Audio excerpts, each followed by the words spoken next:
Render. ये शब्द हमने अभी इतनी सारी क्लासेस में ये शब्द नहीं आया था, तो आज हम इसको पहली बार कर रहे हैं, या कभी क्या होगा तो बहुत पहले। तो चलिए आज इसको हम थोड़ा ध्यान देंगे इस शब्द के ऊपर में। तो रेंडर करने का मतलब क्या होता है, आप बहुत सिंपल याद रखिए। वैसे तो ये फॉर्मल शब्द है, बहुत ज़्यादा ही फॉर्मल है, इसीलिए हम इसे जो नॉर्मल लैंग्वेज है उसमें आपको कम ही सुनने के लिए मिला है। तो फॉर्मल का मतलब सिंपल है, कोई चीज़ को देना, टू गिव।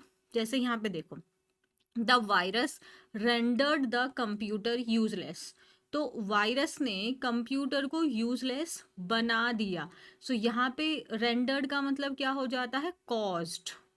ठीक है, रेंडर का मतलब क्या हो गया, आप याद रखेंगे। रेंडर थोड़ा फॉर्मल हो जाता है तो हमें लगता है कुछ डिफरेंट ही मीनिंग लेके आ रहा है, नहीं, सिंपल मीनिंग आप रखेंगे। जैसे यहाँ पे कॉज करना, उस चीज़ को बना देना, मेक। सो तो अब वायरस था, वायरस की वजह से कंप्यूटर क्या हो गया, यूजलेस हो गया। सो उसने कंप्यूटर को यूजलेस बना दिया। तो रेंडर का मतलब एक हो गया मेड। जैसे जब मुझे लगता है ना कि उस चीज़ को थोड़ा बच्चे शायद मीनिंग के रूप में ना समझें, तो बेस्ट वे होता है उसको समझने का उसका एग्जाम्पल। तो यहाँ पे मुझे सही, सबसे सही लगा यही कि आपको एग्जाम्पल के थ्रू में समझाऊं। तो virus made the computer useless. So virus ने कंप्यूटर को एकदम यूजलेस बना दिया। सो यहाँ पे रेंडर का मीनिंग आप क्या याद रखेंगे, किसी चीज़ को कॉज करना, मीन्स उसको बना देना। वैसे सो टू कॉज समथिंग, जैसे किसी ने उसको इतना गलत गलत बोला कि वो स्पीचलेस हो गई, तो आप कह सकते हैं his attack rendered him speechless, कि उसका जो अटैक था ना उसके ऊपर में, उस बात से वो एकदम स्पीचलेस हो गई। दूसरा जैसे यहाँ पे देखें, an employee is someone who renders his और her services in exchange for pay. यहाँ पे एक एम्प्लॉय की डेफिनेशन दी हुई है। एम्प्लॉय कौन होता है, एम्प्लॉय वो व्यक्ति होता है जो रेंडर करता है, मीन्स जो देता है, वन हु गिव्स हिज और her services in exchange for pay. मतलब उसको पे किया जाता है और उसके बदले में वो अपनी सर्विसेज प्रोवाइड करता है, वही हमारा एम्प्लॉय होता है। तो यहाँ पे रेंडर का मतलब क्या हुआ, गिव हो गया। सो आप याद रखेंगे रेंडर का मतलब हो गया टू कॉज समथिंग और टू मेक समथिंग, या फिर टू प्रोवाइड और गिव समथिंग। डन है। सो जैसे गिव, प्रोवाइड, जैसे employ, an employ someone who provides his और हर सर्विसेज, आप लगा के देखो, तो वो अपनी सर्विसेज को देता है और उसके बदले उसको पेमेंट मिलता है। तो टू शो, डिस्प्ले, ये हमारा हो गया। रेंडर को आपने बार बार देखा, यहाँ पे भी वर्ब है, यहाँ पर भी वर्ब है। तो रेंडर का पार्ट्स ऑफ स्पीच क्या है, वर्ब है। अब मैं आपको एक बात बताती हूँ, जब हम कोई शब्द पहली बार सुन रहे होते हैं, वो शब्द हमें नहीं उतना क्लियर होता, ये एक बहुत नेचुरल चीज़ है। अगर आज आपने रेंडर पहली बार सुना है, तो हो सकता है आपके मन में और भी बहुत सारे कन्फ्यूजन आ रहे हों, जो कि एक बहुत अच्छी चीज़ है। इसका मतलब है कि आप सीख रहे हैं, तो प्रॉब्लम्स को कोई इशू नहीं है। बट हाँ, ये सोचना है कि आज मेरा फर्स्ट टाइम है, जैसे जैसे मैं इन शब्दों के साथ एनकाउंटर हूँगा, मेरी जो अंडरस्टैंडिंग है वो ऑटोमेटिकली इंक्रीज हो जाएगी। सो रेंडर का मतलब क्या हो जाएगा, टू प्रोवाइड और to make something. Next word है हमारा पार्ट एंड पार्सल। ये आपका एक इडियोमेटिक या सिंपली हम बोलें ये एक फ्रेज हो जाता है, और इसका मतलब होता है अगर कोई चीज़ आपके लिए एक पार्ट एंड पार्सल का रोल प्ले करती है, यानी वो चीज़ आपके लिए बहुत बहुत इम्पॉर्टेंट है, वो अहम हिस्सा है। जैसे अगर मैं बोलूँ ऑनलाइन नेटवर्क, ऑनलाइन क्लास के लिए क्या क्या चीज़ें हैं जो पार्ट एंड पार्सल हैं, हमारा अच्छा नेटवर्क कनेक्शन होना चाहिए, है ना। जैसे नेटवर्क हो गया, इलेक्ट्रिसिटी हो गया, और हमारा सिस्टम अच्छे से होना चाहिए। तो ये चीज़ें हैं, ये पार्ट एंड पार्सल है। अगर इनमें से कुछ भी चीज़ खराब हो जाएगी तो हमारा काम हैम्पर हो जाएगा। सो पार्ट एंड पार्सल का मतलब क्या हुआ, something that is essential, integral, मतलब वो उसके लिए बहुत इंपॉर्टेंट पार्ट है, आप उसको अवॉइड नहीं कर सकते हैं। सो अगर मैं इनमें से कुछ भी अवॉइड नहीं कर सकती, नेटवर्क का ध्यान रखना पड़ेगा, अगर इवन वाईफाई लगा हुआ है बट वो उतना स्पीड नहीं दे पा रहा है, जैसे आजकल थोड़ा नेटवर्क इशू हो रहा है ना। अगर इलेक्ट्रिसिटी सिर्फ कुछ सेकंड के लिए हैम्पर हो गई थी, हमारी पूरी क्लास डिस्टर्ब हो गई, सिस्टम में उस दिन प्रॉब्लम आ गई, तो इनमें से आप किसी भी पार्ट को अवॉइड नहीं कर सकते। These all things are the part and parcel to take live class. So part and parcel का मतलब क्या हुआ, कोई भी चीज़ जो उस चीज़ के लिए एकदम एसेंशियल, इंटीग्रल और अनअवॉइडेबल, आपका अनअवॉइडेबल कंपोनेंट है। जैसे ups and downs are part and parcel of life. तो हमारी ज़िंदगी में जो आपके अप्स और डाउन्स हैं, मतलब उतार और चढ़ाव, जो हम सिंपली बोलते हैं, अप्स हो गया उतार और डाउन्स मतलब चढ़ाव, तो ये एक ज़िंदगी का पार्ट एंड पार्सल है, आप इसको अवॉइड ही नहीं कर सकते। आप ऐसा हो ही नहीं सकता कि हमारी ज़िंदगी में अच्छे और बुरे दिन ना ही आए। हर एक मैनर पे हम कुछ ना कुछ अपनी लाइफ में फेस करते रहते हैं। कभी हम खुश हो जाते हैं तो कभी हम दुख हो जाते हैं, ये ज़िंदगी का पार्ट एंड पार्सल है। समझ में आ गया? तो ये आपको याद रखना है। नेक्स्ट है हमारा अबोर्ड। अबोर्ड बहुत सिंपल मीनिंग है, बट हमने रेगुलर इस शब्द को नहीं सुनते हैं, तो मुझे लगा कि आज पैसेज के अलावा भी इसको इम्पोर्टेंस देनी चाहिए। और अबोर्ड का सिंपल मतलब हो जाता है आपका घर। So your home, your residence is the meaning of abode. तो अबोर्ड का मतलब हो गया आपका आवास, यानी कि the place where one lives. तो वो जगह जहाँ पर व्यक्ति रहता है, यानी कि जो हमारा होम है, जो हमारा रेजिडेंस है, वो हमारा अबोर्ड होता है। So after a difficult search he finally found an abode to call his own. तो एक लंबी सर्च के बाद में फाइनली उसने एक वो जगह ढूंढ ली जिसे वो अपना कह सकता है। उसने एक अपने लिए घर ढूंढ लिया जिसे वो अपना कह सकता है। यहाँ तक डन है। Good evening Ankesh. कल नेटवर्क इशू था और हाँ done Amit, don't worry.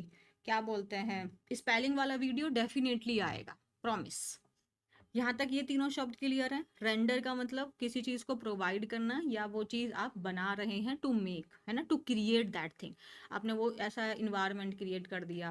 Part and parcel है वो चीज़, तो आपकी लाइफ का एक अहम हिस्सा है वो चीज़। और अबोर्ड का मतलब आपका घर, आपका निवास, जहाँ पर आप रहते हैं। नेक्स्ट है हमारा, देखो आप इसको बोलने में ना कंफ्यूजन हो सकती है। तो अब हम लोग सोचो कि हम एडवांटेज कैसे बोलते हैं। एडवांटेज कैसे बोलते हैं? एडवांटेज, वांटेज बोलते हैं ना, वांटेज। तो ये भी हमारा वांटेज पोजीशन है। तो ये क्या हुआ हमारा वांटेज। इसके जब भी हमें प्रोनाउंस करने में दिक्कत आएगी तो आप इसको वेंटेज नहीं बोलेंगे, क्योंकि ए है, तो आप इसे बोलेंगे एडवांटेज बोलते हैं ना। और ये भी आपका एक ऑफ एडवांटेज का ही काइंड ऑफ, ये आप सोच सकते हैं कि वहीं से बना हुआ है ये शब्द भी। सो पहले हम देखते हैं वांटेज का मतलब क्या है। सो अ वांटेज पोजीशन मीन्स एक ऐसी जगह जो आपकी ऊपर उठकर है और आपको क्या प्रोवाइड करिए, एकदम good clear view of an area. जैसे अगर मान लो कि आपका घर है और उसकी ना इतनी हाइट है कि उसकी सबसे ऊपर वाली छत पे चढ़ के ना आपको आसपास की सब चीज़ें क्लियरली आपको दिखाई दे रही हैं। सो वो कैसा पॉइंट है या वो कैसी पोजीशन है, वो वांटेज पोजीशन है, जिसके ऊपर से आप सारी चीज़ें देख सकते हैं। ठीक है। सो अगर हम कोई इम्पोर्टेंट सामान है जिसको हम एक ऐसी पोजीशन पे रख देते हैं और जिसको घर के बाकी लोग भी यूज़ करते हैं, तो एक ऐसी पोजीशन पे रख दिया जहाँ से वो सबको दिखाई देगा, उसका एक पॉइंट क्लियर है। डन है। So vantage position means a place. अगर यहाँ पे पोजीशन की बात करें, एक ऐसी जगह, खास करके वो ऊंचाई पर ही है जहाँ से आपको एक बहुत अच्छा क्लियर व्यू मिल रहा है उस एरिया का। डन है। अगर हम सिंपली वांटेज बोल देते तो वो हमारा एक पॉइंट ऑफ व्यू भी हो जाता है। जैसे उसका वांटेज, अगर इसका मतलब क्या हुआ, उसका point of view. So you can see the whole city from this vantage point, मतलब इस पॉइंट से तुम पूरी सिटी को क्या कर सकते हो, देख सकते हो। तो ऑब्वियसली ये आपको एक एडवांटेज दे रहा है, राइट। जैसे मुझे याद आ रहा है कि जब हमारे गांव में जब खेत पे मक्का वाले टाइम पे, तो आपके यहाँ भी होता होगा ना, ऐसे एक बहुत बड़ा सा बना देते हैं और उसके ऊपर में लोग चढ़ जाते हैं। तो उनका क्या हो गया, ये एक हायर एलिवेटेड पाथ हो गया जहाँ से वो सारा, अब यहाँ तक मान लो ये पूरा मक्का की खेती है। अब इससे क्या हो गया कि कोई चिड़िया वगैरह आके बैठेगी तो उनको क्लियरली दिखाई दे रहा है, उसको वो भगा सकते हैं ना। तो ये क्या हो गया, उनको एक ऐसा व्यू बन गया है वो, जहाँ से उनको वो पूरा खेत दिखाई दे रहा है। आप ऐसे रिलेट करके देखो, आपकी छत है, अगर वहां से सारा एरिया दिख रहा है तो वो एक वांटेज पॉइंट हो जाएगा। डन है। नेक्स्ट क्या है हमारा, सैक्रिलेज। सैक्रिलेज का मतलब होता है जैसे आपने कोई ऐसा काम कर दिया जो अपवित्र माना जा रहा है, मीन्स आपने कुछ बहुत गलत काम कर दिया। ठीक है। सो अपवित्रीकरण मीन्स, जैसे कुछ लोग होते हैं, स्टैंड अप कॉमेडियन में मैंने देखा है, या कूल बनने के लिए गॉड को बीच में ले आते हैं, तो वो भी एक टाइप ऑफ क्या होता है, सैक्रिलेज होता है। Means treating something Holi, means जो पवित्र है हम उसको कैसे ट्रीट कर रहे हैं, बिना रिस्पेक्ट के हम अगर उसे ट्रीट कर रहे हैं, so this is your sacrilege. Sacrilege का मतलब क्या होता है, कोई चीज़ जो पवित्र है, कोई ऐसा स्थान हो सकता है, ऐसे हमारे ग्रंथ हो सकते हैं जो पवित्र हैं, जिनके बारे में बात बिना रिस्पेक्ट के एक हमें बात नहीं करनी चाहिए, बट हम ऐसा कर रहे हैं, तो वो चीज़ क्या हो जाती है, वो सैक्रिलेज है। मीन्स आप गलत कर रहे हैं, और ये आपका होलीनेस या रिलीजियस पर्पस में भी आप मैक्सिमम इसको देखेंगे। जैसे अगर आप कोई कंपटीशन देते हैं, तो ये ब्लास्फेमी आपने शब्द डेफिनेटली सुना होगा, ये वन वर्ड सब्स्टिट्यूशन में भी आ जाता है। सो ब्लास्फेमी का मतलब ये हो जाता है जब धर्म का अपमान किया जाता है, या किसी भी जो रिलीजियस चीज़ है या कोई जो पवित्र चीज़ है जब उसका अपमान किया जा रहा है, तो वो ब्लास्फेमी होता है या वो सैक्रिलेज होता है। इररेवरेंस का मतलब देख लेते हैं। रेवरेंस का जो अपने आप में मतलब होता है वो होता है रिस्पेक्ट। रेवरेंस का मतलब होता है रिस्पेक्ट, और इररेवरेंस का मतलब हो जाएगा विदाउट रिस्पेक्ट। तो आप ऐसी कोई चीज है जिसको इज्जत से आपको बात करनी चाहिए, बट आप उसके प्रति क्या है, इररेवरेंस है। तो इसको हम जनरल सेंस में भी यूज कर सकते हैं, जैसे सैक्रिलेज है, ब्लास्फेमी है, ये तो आपका पर्टिकुलरली रिलीजियस सेंस में ही यूज किया जाता है मैक्सिमम। नेक्स्ट वर्ड है हमारा प्रोफैनिटी। प्रोफैनिटी के दो मीनिंग हो जाते हैं। एक हो जाता है आपका जब गालियां, जैसे आप जो इनएप्रोप्रिएट लैंग्वेज है उसका प्रयोग कर रहे हैं, वो आपका प्रोफैनिटी हो सकता है, या आप जो धार्मिक चीज़ें हैं आप उसका अपमान कर रहे हैं, सो वो भी प्रोफैनिटी होता है। डन। और नेक्स्ट हमारा इम्पाइटी, इसका भी सेम ही मीनिंग है। अगर एंटोनिम देखें तो अगर अभी तक हमने यहाँ पे डिसरिस्पेक्ट की बात की है, गलत काम करने की बात की है, तो एंटोनिम यहाँ पे डिवोशन हो जाएगा, पाइटी हो जाएगा, क्योंकि इम्पाइटी का मतलब हो गया। इररेवरेंस का यहाँ पे ओपोजिट रेवरेंस हो जाएगा, बिकॉज आप उनको पूरी रिस्पेक्ट के साथ में वो चीज़ कर रहे हैं। So they accused him of committing a sacrilege, उन्होंने आरोप लगाया है। एक्यूज का मतलब होता है किसी के ऊपर में आरोप लगाना, जरूरी नहीं है वो चीज़ अभी साबित हो गई है, तो बिना सबूतों के अगर हम किसी के ऊपर में आरोप लगा रहे हैं तो वो अक्यूज्ड है अभी। So accused him of committing a sacrilege, तो उसके ऊपर आरोप लगाया है कि उसने धर्म की या फिर ऐसी जो पवित्र चीज़ें हैं उनकी क्या की है, उनकी निंदा की है, या मतलब उसको गलत तरीके से उसको पेश किया है। तो सैक्रिलेज समझ में आ गया। सैक्रिलेज का पार्ट्स ऑफ स्पीच क्या है, नाउन है। सैक्रिलेज समझ में आया। आपको ध्यान रखना है, सैक्रिलेज का मतलब ट्रीटिंग समथिंग होली और इम्पॉर्टेंट विदाउट रिस्पेक्ट। तो कोई भी ऐसी चीज़ जो हमारे लिए पूजनीय है बट हम उसको हम डिसरिस्पेक्ट कर रहे हैं, सो ये हमारा ब्लास्फेमी भी हो जाता है, प्रोफैनिटी गाली के भी सेंस में आता है, इम्पाइटी या फिर इररेवरेंस। नेक्स्ट वर्ड है हमारा कंबस्टिबल। IBLE लगा हुआ है। IBLE होता है या ABLE होता है, दोनों का मतलब ही होता है उस काम के लायक। और इसका पार्ट्स ऑफ स्पीच एडजेक्टिव होता है। आपका कंबस्टिबल का मतलब होता है ऐसी कोई भी चीज़ जो आसानी से वो जल जाए, है ना। एबल टू बर्न ईजिली, तो वो कोई भी चीज़ जो आसानी से जल जाए, तो वो कैसी है, वो एक्सप्लोसिव है ना। अब देखो यहाँ पे ना ये दो शब्दों के अंदर में बचपन में तो बहुत कन्फ्यूजन होता था। आई रिमेंबर दिस थिंग कि मेरे को तो बहुत कन्फ्यूजन हुआ है। ये है फ्लेमेबल। फ्लेमेबल तो क्लियर है कि जिसमें आपका लपट लग जाती है, उसे इसमें आग लग जाती है, आग लगने के लायक है वो चीज़, तो वो फ्लेमेबल है। अब मुझे जनरली और मैक्सिमम कंफ्यूजन हो जाता है कि ये कंबस्टिबल का ओपोजिट हो जाएगा इनफ्लेमेबल, क्योंकि देखो फ्लेमेबल का मतलब है, फ्लेम मतलब आग हो गया जिसमें लपट आ जाएगी, एबल मतलब लायक, और इनका मतलब जनरली होता है विदाउट। अब अगर हम उस एटमोलॉजी से सोचें तो मतलब तो सेम ही आ रहा है कि जिसमें आसानी से आग ना लगे वो नॉन कंबस्टिबल है। बट यार ये और ये दोनों सेम सेम हैं, पता है आपको, पहले ये वाला शब्द होता था, और यहाँ पे जो ये इन है ना, ये लैटिन का शब्द है, इसका मतलब होता है टू कॉज। इसका मतलब यहाँ पे जो है इस वाले इन का मतलब है टू कॉज, मतलब वो आग लगा रहा है, आग लगाने में वो हेल्प कर रहा है, वही आपका इनफ्लेमेबल है। तो inflammable and flammable are synonyms. Inflammable and flammable both are synonym, just because कि इसका प्रीफिक्स जो है वो विदाउट वाला है जनरली, तो हमें कंफ्यूजन होना बहुत नॉर्मल है, बट आपको याद रखना होगा inflammable and flammable both are synonym of combustible. वही हो गया आपका कंबस्टिब है, आपका इग्नाइटेबल है। अभी आप ना पढ़ेंगे तो आप पढ़ेंगे इग्नाइट। इग्नाइट का मतलब होता है किसी में आग लगाना, ये वर्ब हो जाता है, और एबल जो है ये आपका एडजेक्टिव है। सो इग्नाइट करना मीन्स आग लगाना, है ना। सो आपका इनकम्बस्टिबल हो गया, ऑपोजिट में नॉन फ्लेमेबल हो गया, या फिर आप इसमें ऐसे भी बोल सकते थे नॉन इनफ्लेमेबल, ठीक है। नॉन इनफ्लेमेबल होगा या नॉन फ्लेमेबल होगा, ऑपोजिट जिसमें आग आसानी से ना लगे। बट फ्लेमेबल एंड इनफ्लेमेबल दोनों सिनोनिम्स हैं एक दूसरे के। जैसे लकड़ी होती है, कोला होता है, ये कैसे सब्सटेंसेस हैं, ये आपके कंबस्टिबल सब्सटेंसेस हैं, एक्सप्लोसिव हैं। मुझे याद नहीं आ रहा है, हम लोग पढ़ते थे कि जब हम लोग पीरियोडिक टेबल पढ़ते थे तो उसमें आता था ना कि वो इतना हाईली कंबस्टिबल है। अगर आप लोगों ने केमिस्ट्री में ये वाला चैप्टर पढ़ा, केमिस्ट्री पढ़ी होगी, तो ये वाला पढ़ा होगा कि ये जो है सल्फ्यूरिक एसिड होता है, कि कौन सा होता है, नहीं सल्फ्यूरिक कैसे हो सकता है, वो तो अमोनिया होता है ना खेत में यूज। तो वो आता ना, वो बहुत हाईली कंबस्टिबल है। कौन सा था वो वाला, जरा बताना वो कौन सा था, मुझे याद नहीं आ रहा है। कंबस्टिबल होता है कि अगर उसको हम नॉर्मली वो नॉर्मली वो अगर रूम टेम्परेचर पे आ जाएगा तो वो आग पकड़ लेगा। सो हाईली कंबस्टिबल है, हाईली फ्लेमेबल है, तो हाईली इनफ्लेमेबल भी उसी का सिनोनिम है।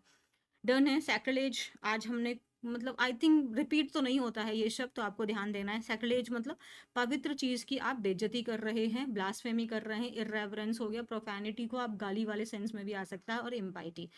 वेंटेज का मतलब आप सॉरी, मैं पता है ये हमारा कॉमन है तो हम मिस्टेक कर जाते हैं, तो मैं खुद को याद रखती हूँ एडवांटेज, सो वांटेज हो गया। सो वांटेज का मतलब हो जाता है आपका एक ऐसा पोजीशन, एक ऐसा पॉइंट जो दूसरे के ऊपर से एलिवेटेड है, जहां से हमें क्लियर पॉइंट ऑफ व्यू मिल रहा है। डन है जी। नेक्स्ट वर्ड है हमारा डैम्प। डैम्प, डैम्प ना अगर आप देखोगे तो इसको ना वर्ब एंड एडजेक्टिव के रूप में यूज करते हैं, बट मेनली प्राइमरली जो ये यूज होता है ये एडजेक्टिव के रूप में यूज होता है। तो इसीलिए आपने, जब हम किसी चीज़ को इग्नाइट के सेंस में देखते हैं, उस चीज़ को भड़काना, प्रोवोक करना। सो प्रोवोक करना मतलब उस चीज़ को आप स्टिर अप कर रहे हैं, भड़का रहे हैं, आप उसको और मोटिवेट कर रहे हैं, इंकरेज कर रहे हैं, स्टिम्युलेट कर रहे हैं। उसके ऑपोजिट में आपने डैम्पन जरूर पढ़ा होगा। डैम्पन डैम्प से ही बना है, डैम्प एडजेक्टिव है ना। और ईएन लगा देते हैं, जब हम एडजेक्टिव में ईएन लगा देते हैं तो ये हमारा क्या बन जाता है, आपका वर्ब बन जाता है। बट अगर आप देखेंगे तो डैम्प भी वर्ब की तरह काम करता है, बट अगर डैम्प जो है वो प्राइमरली एडजेक्टिव है।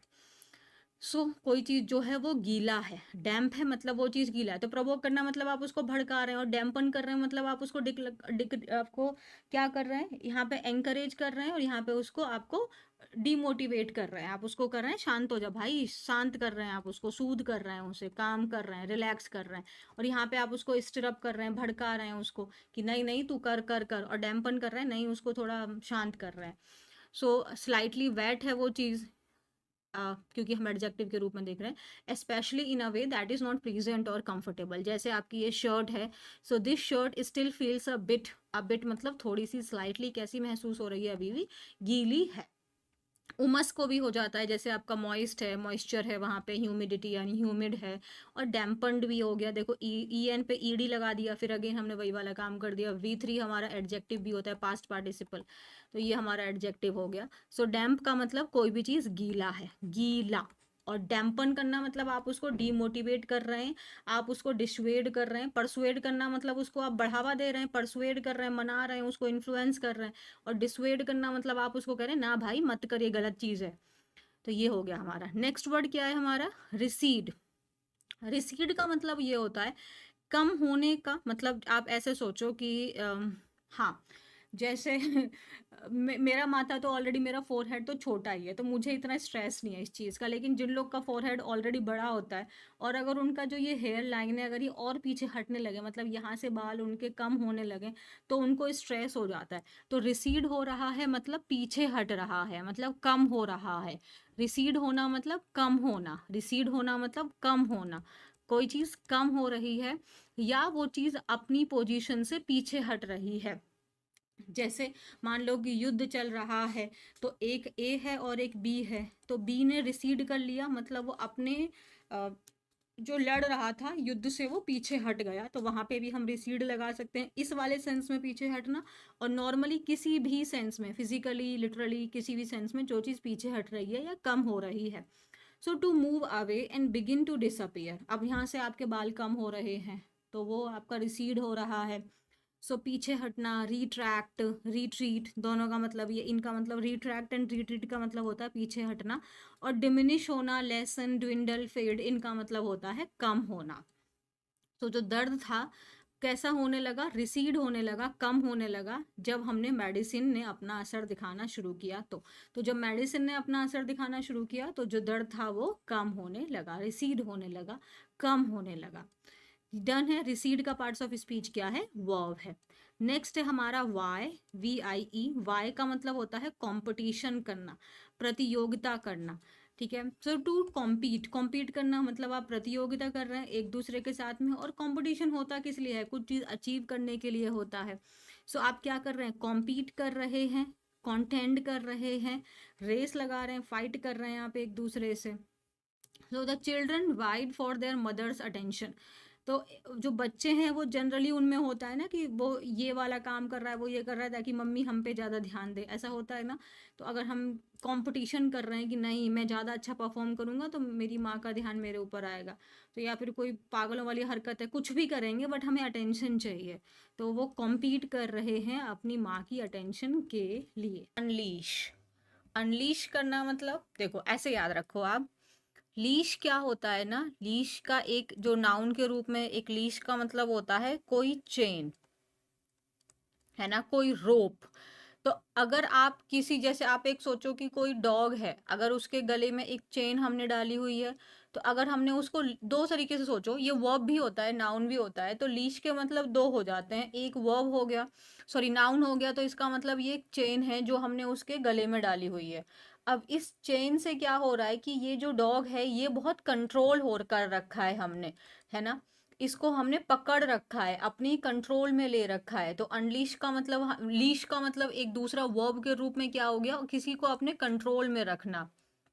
अगर अनलीश हमने उसको कर दिया वर्ब के रूप में, तो अन का मतलब हो गया विदाउट, अब वो बिना कंट्रोल के है, अब वो एकदम फ्री हो चुका है। सो अनलीश कर देना मतलब ऐसी कोई स्ट्रॉन्ग चीज के लिए जनरली होता है, जैसे कि अगर डॉग है, डॉग आपका फेरोशियस हो रहा है, एकदम गुस्से में आ रहा है, और आपने देखा होगा कि जो डॉग ओनर होते हैं वो उसको एकदम और टाइटली उसको पकड़ रहे होते हैं, बट अगर वो उसका फत्ता जो उसका वो गले वाला होता है उसको खोल दें तो वो कितना सारा प्रॉब्लम क्रिएट कर सकता है। सो अनलीश कर दिया तो मतलब अगर उसको ओपन कर दिया, उसको रिलीज कर दिया, तो वो कितनी सारी प्रॉब्लम क्रिएट कर सकता है। सो अनलीश करना मतलब किसी भी चीज को रिलीज कर दिया, अनलीश कर दिया, उसको रिलीज कर दिया। जैसे कि अगर आपको बहुत गुस्सा आ रहा था, पहले आपने उसको होल्ड कर रखा था, आपने उसको कंट्रोल कर रखा था, लेकिन अब ना आपको लग रहा है कि अब बात बहुत हो चुकी है, तो आपने अपने गुस्से को एकदम फाड़ दिया, आपने बोल दिया कि भाई अब बहुत हो गया, अब मैं तुम्हारी बर्दाश्त नहीं करूंगा। अनलीश करना मतलब टू लेट हैपन, उस चीज को होने देना, उसको रिलीज कर देना। सो टू बिगिन समथिंग पावरफुल, जैसे कोई स्ट्रॉन्ग इमोशन है हमारा, कोई फोर्स है, तो उस चीज को आपने क्या कर दिया, रिलीज कर दिया, उसको ओपन कर दिया। सो रिलीज कर देना, अनलॉक कर दिया, लेट गो जाने दिया, एक्सप्रेस, अनटाई। अगर हम एंटोनिम में देखें तो उसको लीश कर दिया मतलब कंट्रोल में आप ले आए, उसको रिस्ट्रेन कर दिया, रिस्ट्रेन करना मतलब उसको लिमिट में लेके आना, रिस्ट्रेन करना मतलब उसको लिमिट में आप रख रहे हो, कंट्रोल कर रहे हो आप उसको, गवर्न कर रहे हो, गवर्न करना मतलब शासन करना, तो आप उसके ऊपर कंट्रोल कर रहे हो ना। जैसे she unleashed her fury, fury मतलब एंगर, एंड येल्ड, येल्ड मतलब चिल्लाना, और येल्ड के साथ में फिक्स प्रेपोजिशन एट आता है, क्योंकि अगर आप चिल्ला रहे हो तो किसी पर्टिकुलर पे चिल्ला रहे होगे। तो शी अनलीश हर फ्यूरी, तो जो उसका गुस्सा था ना उसको उसने एकदम रिलीज कर दिया, और जो रूड कस्टमर था ना उसके ऊपर में वो चिल्ला पड़ी। अब सपोज कि कोई कस्टमर है, आपको उसको दिखाए जा रहे हो सामान, बोले जा रहे हो बोले जा रहे हो, बट फिर भी वो अपना कुछ कुछ कुछ कुछ बोल के आपको इरिटेट कर रहा है, कुछ ले भी नहीं रहा है और परेशान भी कर रहा है, तो वो बहुत देर से अपना प्रोफेशनलिज्म मेंटेन किए हुए थी, उसके बाद उसका जो गुस्सा था ना वो एकदम रिलीज हो गया, और वो जो रूड कस्टमर था उसके ऊपर में चिल्ला पड़ी। अनलीश भी वर्ब है और येल करना मतलब चिल्लाना भी वर्ब का सेकंड फॉर्म हमने यहाँ पे यूज किया है। नेक्स्ट वर्ड है हमारा अटेनेबल। अब अनलीश आपको याद रहेगा, लीश को आप ऐसे याद रखोगे, जैसे मैंने बोला लीश को आप याद रखोगे चेन से, रोप से। अगर किसी की गले में रोप बांधा हुआ है तो इसका मतलब आप उसको कंट्रोल कर रहे हो, और रस्सी के बिना है, जैसे बोलते हैं ना लगाम के बिना है, तुम्हारी लगाम टाइट करनी पड़ेगी, है ना, देसी भाषा में ऐसे बोलते हैं ना कि इसकी लगाम टाइट करनी पड़ेगी। मुझे याद आ रहा है कि जो हमारे यहाँ पे भैंस भैंसा बुग्गी थी ना, तो उसका एक नकेल डालते थे, उसको फिर तेज पकड़ लेते थे, अगर उसको दौड़ाना होता था तो वो छोड़ देते थे। तो वही हो गया अनलीश और लीश। लीश कर रहे हैं आप, उसकी चेन को टाइट कर दे रहे हैं, और अनलीश कर दिया मतलब आपने उसको रिलीज कर दिया, छोड़ दिया। नेक्स्ट वर्ड है हमारा अटेनेबल। मैंने आपको पहले भी बताया हुआ है, ABLE या फिर IBLE लगा होता है तो वो बताता है कि वो चीज़ उस काम के लायक है, और इसका पार्ट्स ऑफ स्पीच हो जाता है एडजेक्टिव। अटेन करना मतलब किसी चीज को प्राप्त करना, अचीव। अटेन जो है वो आपका वर्ब है। अटेनेबल है मतलब वो चीज प्राप्त करने के योग्य है, आप उस चीज को अचीव कर सकते हैं। पॉसिबल टू अचीव, आप उस चीज को अचीव कर सकते हैं। सो वो आपके, अगर आपका कोई गोल है किसी और के लिए, वो कैसा हो सकता है, आपका अनअटेनेबल हो सकता है, उसको लगेगा ये तो कर पाना इम्पॉसिबल है, बट आपके लिए उस चीज को कर पाना पॉसिबल है। तो दूसरे के लिए वही चीज अनअटेनेबल हो सकती है, बट आपके लिए सेम चीज अटेनेबल हो सकती है। डिपेंड करता है कि हमारी डिटर्मिनेशन क्या है, डिपेंड करता है कि हमारी हंगर क्या है उस चीज के प्रति। सो अटेनेबल का मतलब क्या हो जाएगा, ऐसी कोई भी चीज जिसको आप प्राप्त कर सकते हैं, और ये सिर्फ आप ही डिसाइड कर सकते हैं कि क्या चीज आपके लिए अटेनेबल है और क्या चीज आपके लिए अनअटेनेबल है। No other person can decide this thing for you. So that thing is achievable, ABLE। Achieve is your verb, and achieve ABLE लगा हुआ है। सेम एज पॉसिबल है वो चीज। फिजिबल, फिजिबल का मतलब है वो चीज करने के योग्य है, उसको प्राप्त किया जा सकता है। वो चीज जैसे अगर सपोज कोई बिजनेस आप करना चाहते हैं, आज आपके पास में हो सकता है बिल्कुल पैसे ना हो, लेकिन आपका एक गोल है, और उस गोल के साथ में आपके पास एक अप्रोच है, वो अप्रोच जो प्रैक्टिकल है, यानी कि प्रैग्मेटिक अप्रोच है, तो वो चीज आपके लिए फिजिबल है। और अगर कोई बंदा है वो, उसको कुछ नहीं समझ में आएगा, वो कहेगा क्या ख्याली पुलाव पका रहे हो। तो अब दूसरे के लिए वही चीज क्या हो जाएगी, इनफिजिबल हो जाएगी, अनअटेनेबल हो जाएगी, अनवाइबल हो जाएगी। वाइबल का मतलब है वो चीज संभव है, डुएबल है वो चीज। अनवाइबल का मतलब है कि वो चीज संभव नहीं है, असंभव है वो चीज। So it is important to have realistic and attainable expectations. But मेरा मानना है कि if you have the courage, है ना, to like see something beyond your own circumstances or whatever you have, then you must have the plan also, and you must have the courage and determination कि what may be the circumstances, I will definitely overcome all these problems and one day I will achieve it, no matter who is supporting me or not, but I will do it. So if you have the courage to achieve this thing, then everything is attainable. हाँ, so it is important to have realistic, but this is very important, आपको अपने साथ तो आपको real में रहना पड़ेगा। लोग बहुत अच्छे ख्वाब बना लेते हैं, बट उनको रियलिस्टिक चीजें ही नहीं पता है, उनको अपनी ही चीजें नहीं ठीक से पता होंगी कि आपका रियल सिचुएशन क्या है। मेरा मतलब ये नहीं है प्रेजेंट का सिचुएशन क्या, आपके अंदर डिटर्मिनेशन क्या है, this is the realistic thing. आपके अंदर करेज है तो हर चीज आपके लिए पॉसिबल है। सो अटेनेबल है वो चीज, प्राप्त करने योग्य है वो चीज, पार्ट्स ऑफ स्पीच एडजेक्टिव है। नेक्स्ट है हमारा हिस्टोरिकली लो। अब ये चीज हिस्टोरिकली आपका अप भी हो सकता था, इंक्रीज भी हो सकता है, डिक्रीज भी हो सकता है, लो भी हो सकता है। तो हिस्टोरिकली का मतलब क्या होता है, ये एडवर्ब है, और लो जो है ये एडजेक्टिव है। तो हिस्टोरिकली लो है मतलब, हिस्टोरिकली का मतलब होता है ऐतिहासिक, और लो का मतलब हो गया कम है, तो वो चीज अब तक के लेवल पे सबसे कम है, यानी जितने भी बार हुई होगी कंपैरिजन हम इसका कर रहे हैं, तो वो चीज अब तक में सबसे कम रही है। a level, amount और rate that is the lowest ever recorded। बात समझ में आई? तो अगर कोई एक आपकी परफॉर्मेंस है, आपकी परफॉर्मेंस आप हर क्लास में हम परफॉर्म करते आ रहे हैं और ये ईयर में हमारी सबसे बेकार परफॉर्मेंस आई है, तो हम कह सकते हैं this year's performance is historically low. मतलब जितना हमारा पिछला इतिहास रहा है, जितना हमारा पिछला पास्ट रहा है, उन सब के कंपैरिजन में सबसे बेकार परफॉर्मेंस आई है।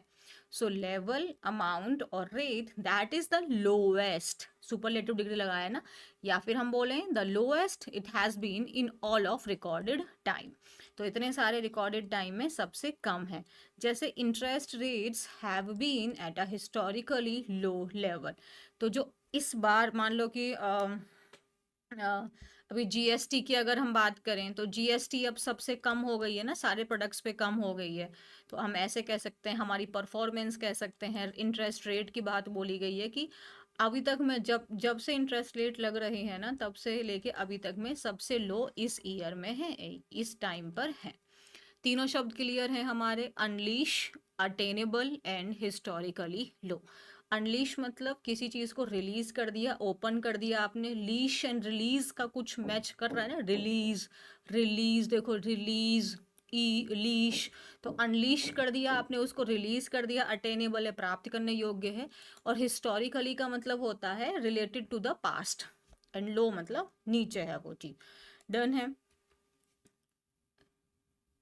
यहाँ तक कोई एरर तो नहीं है? हाँ।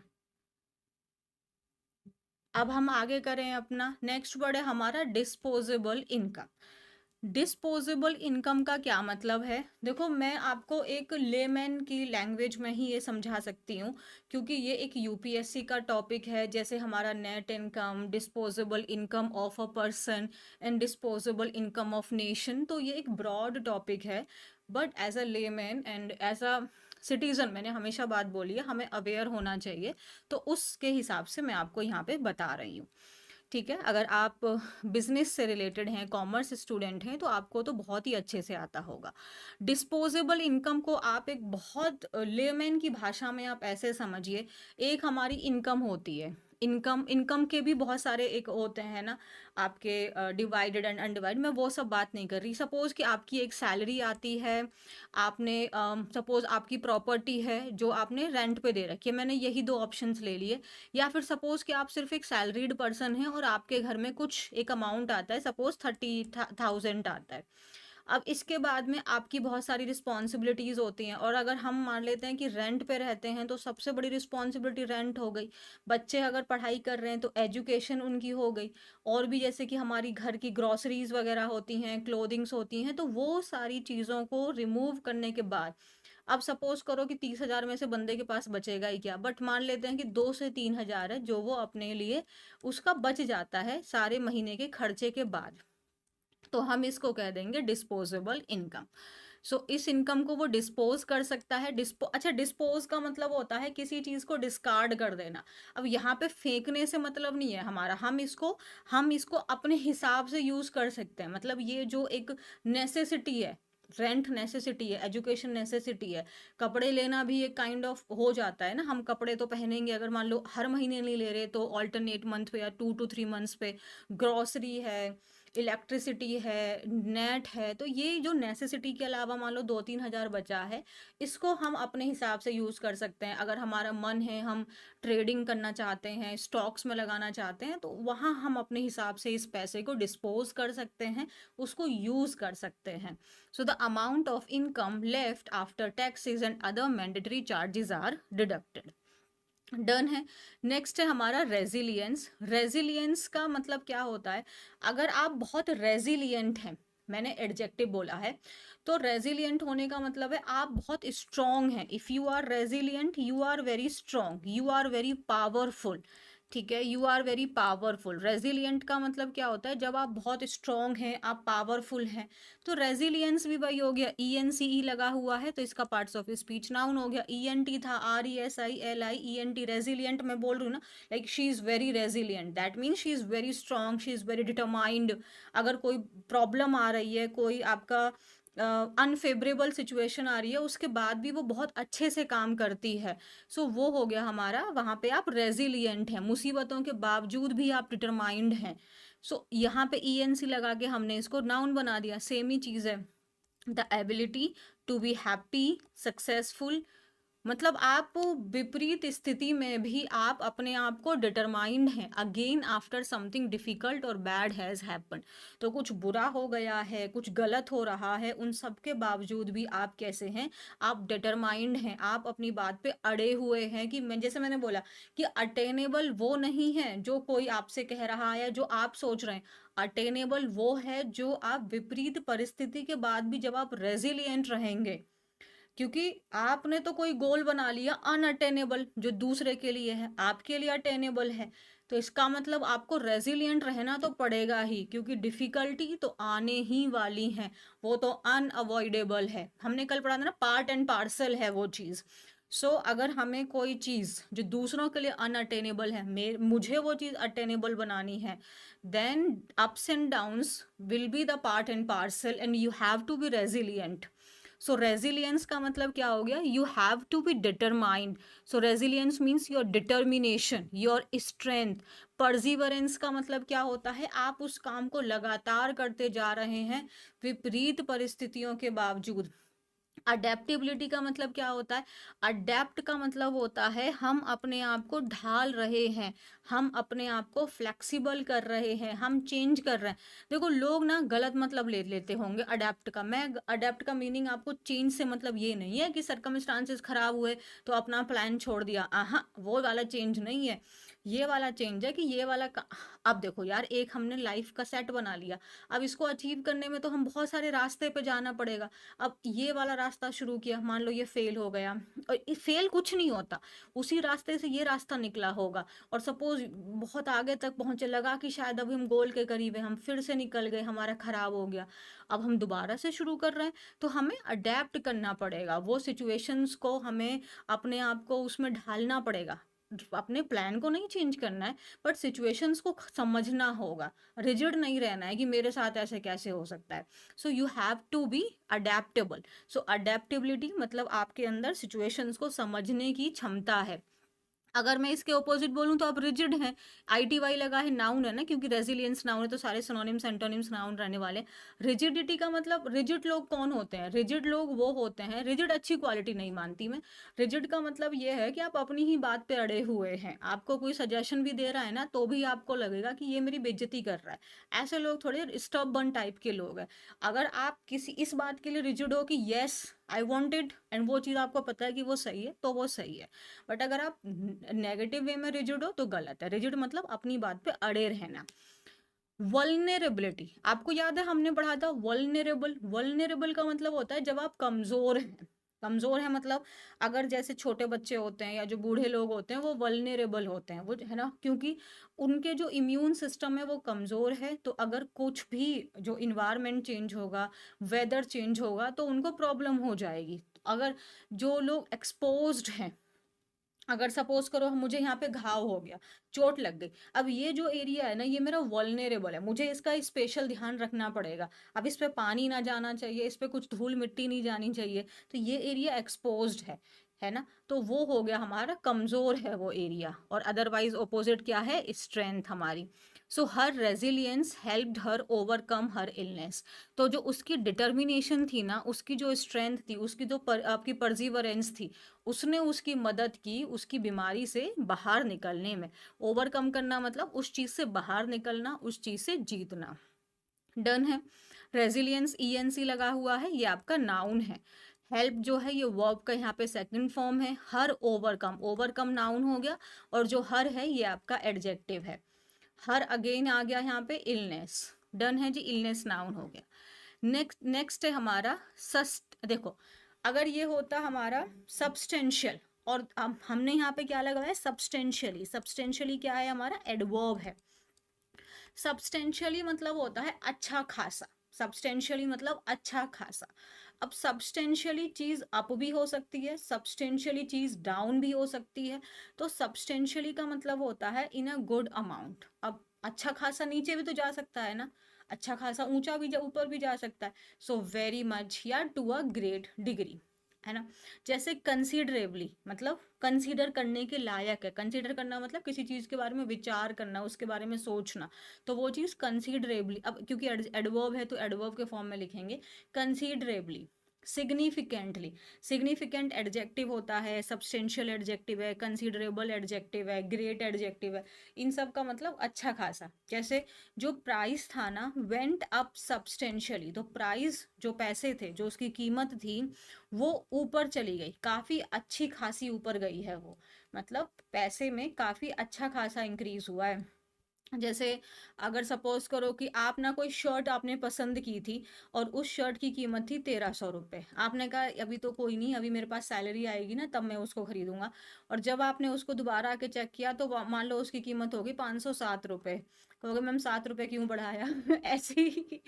तो अब उसके मान लो कि इस पे 207 रुपये का जो इंक्रीज हुआ है ये एक अच्छा खासा हुआ है, मैं तो नहीं खरीदूंगी, अगर जो चीज़ मेरे को पहले 1300 में मिल रही थी अब मेरे को 1500 में मिलेगी, मैं तो बिल्कुल नहीं कंसिडर, मुझे लग रहा है कि हाँ ये दोबारा से इसका दाम गिरेगा।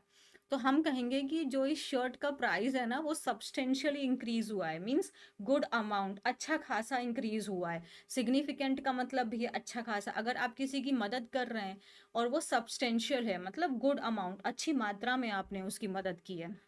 मैं हमेशा एक एग्जांपल देती हूँ, अगर सपोज करो आपके दोस्त को 2000 रुपए की आपसे डिमांड की, मतलब उसको ज़रूरत है, आप उसको 20 रुपए दे रहे हो, कोई मदद हो पाएगी उसकी? कहेगा भाई तू रहने दे, मैं ही पिला देता हूँ तेरे को चाय। बट अगर मान लेते हैं कि तुम उसको 500 भी दे दो तो शायद उसकी हेल्प हो जाएगी।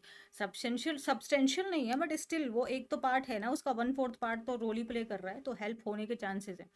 The percentage of girls in engineering has increased substantially।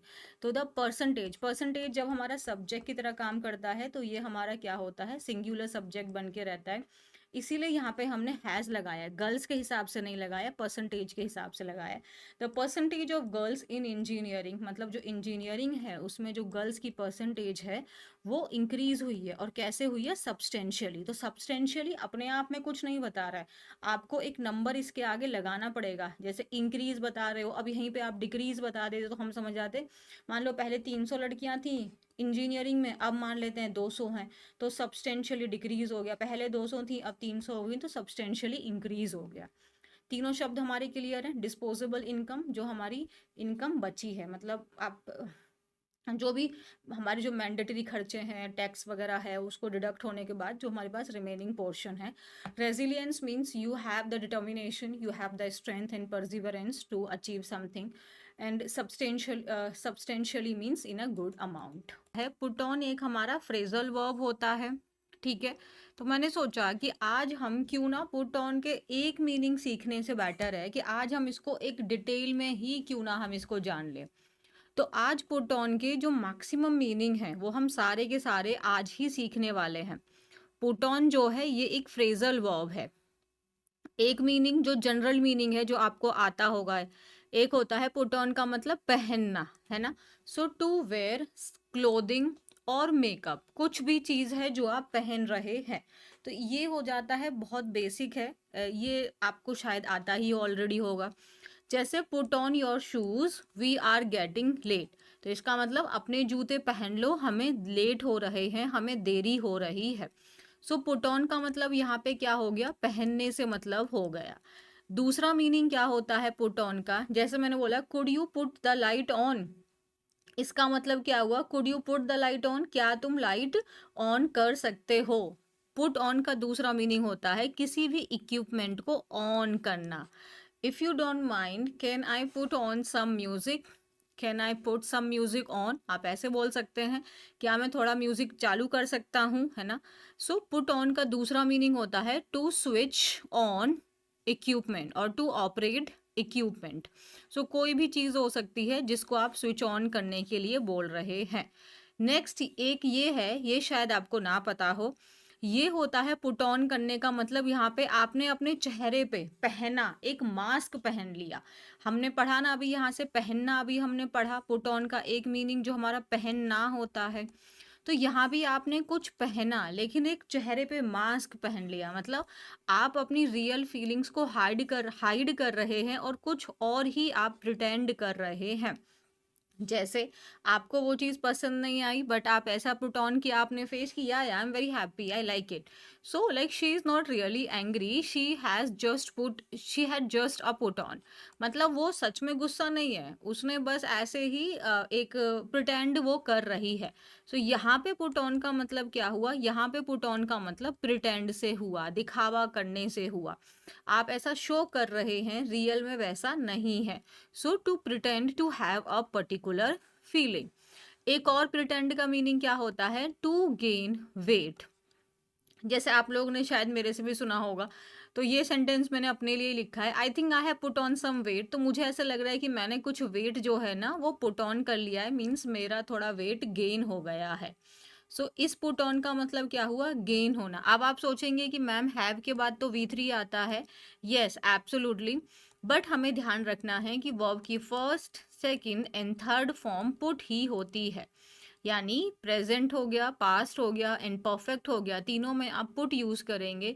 और अगर V5 होगा तो पुट्स हो जाएगा और V4 होगा तो पुटिंग हो जाएगा। पुट ऑन का एक मतलब होता है पहनना, जैसे put on your shoes, put on your dress, है ना। लाइक आप कह सकते हैं आज तुमने कुछ ज्यादा मेकअप नहीं लगा लिया है, so I think you have put on too much makeup. Switch on anything, आप कोई भी इक्विपमेंट डिवाइस है उसको स्विच ऑन करने के लिए बोल सकते हैं, जैसे can I, if you don't mind, can I put on some music. And to pretend means you are just behaving like that it, ये एक आपका डिसीव करने वाले सेंस में हो गया। और एक हो गया हमारा वेट गेन करना। तो ये सारे के सारे फ्रेजल वर्ब हैं। और जो पुट है ये हमारा वर्ब ऐसा है जो तीनों फॉर्म में सेम ही रहता है। तो पुटेड जैसा कोई शब्द नहीं होता, ये चीज आपको ध्यान रखनी है। पुट के आपको ये सारे के सारे शब्द याद रखने हैं। डन है ये पुट वाला। नेक्स्ट क्या है हमारा, रस्टी। रस्टी का मतलब जैसे जनरली जो एक जनरल मीनिंग है वो होता है किसी भी चीज पर जंग लग जाना। रस्टी मतलब उस चीज के ऊपर में जंग लग गई है। रस्टी है मतलब उस चीज के ऊपर में क्या लग गई है, जंग लग गई है, यानी इसका पार्ट्स ऑफ स्पीच एडजेक्टिव है।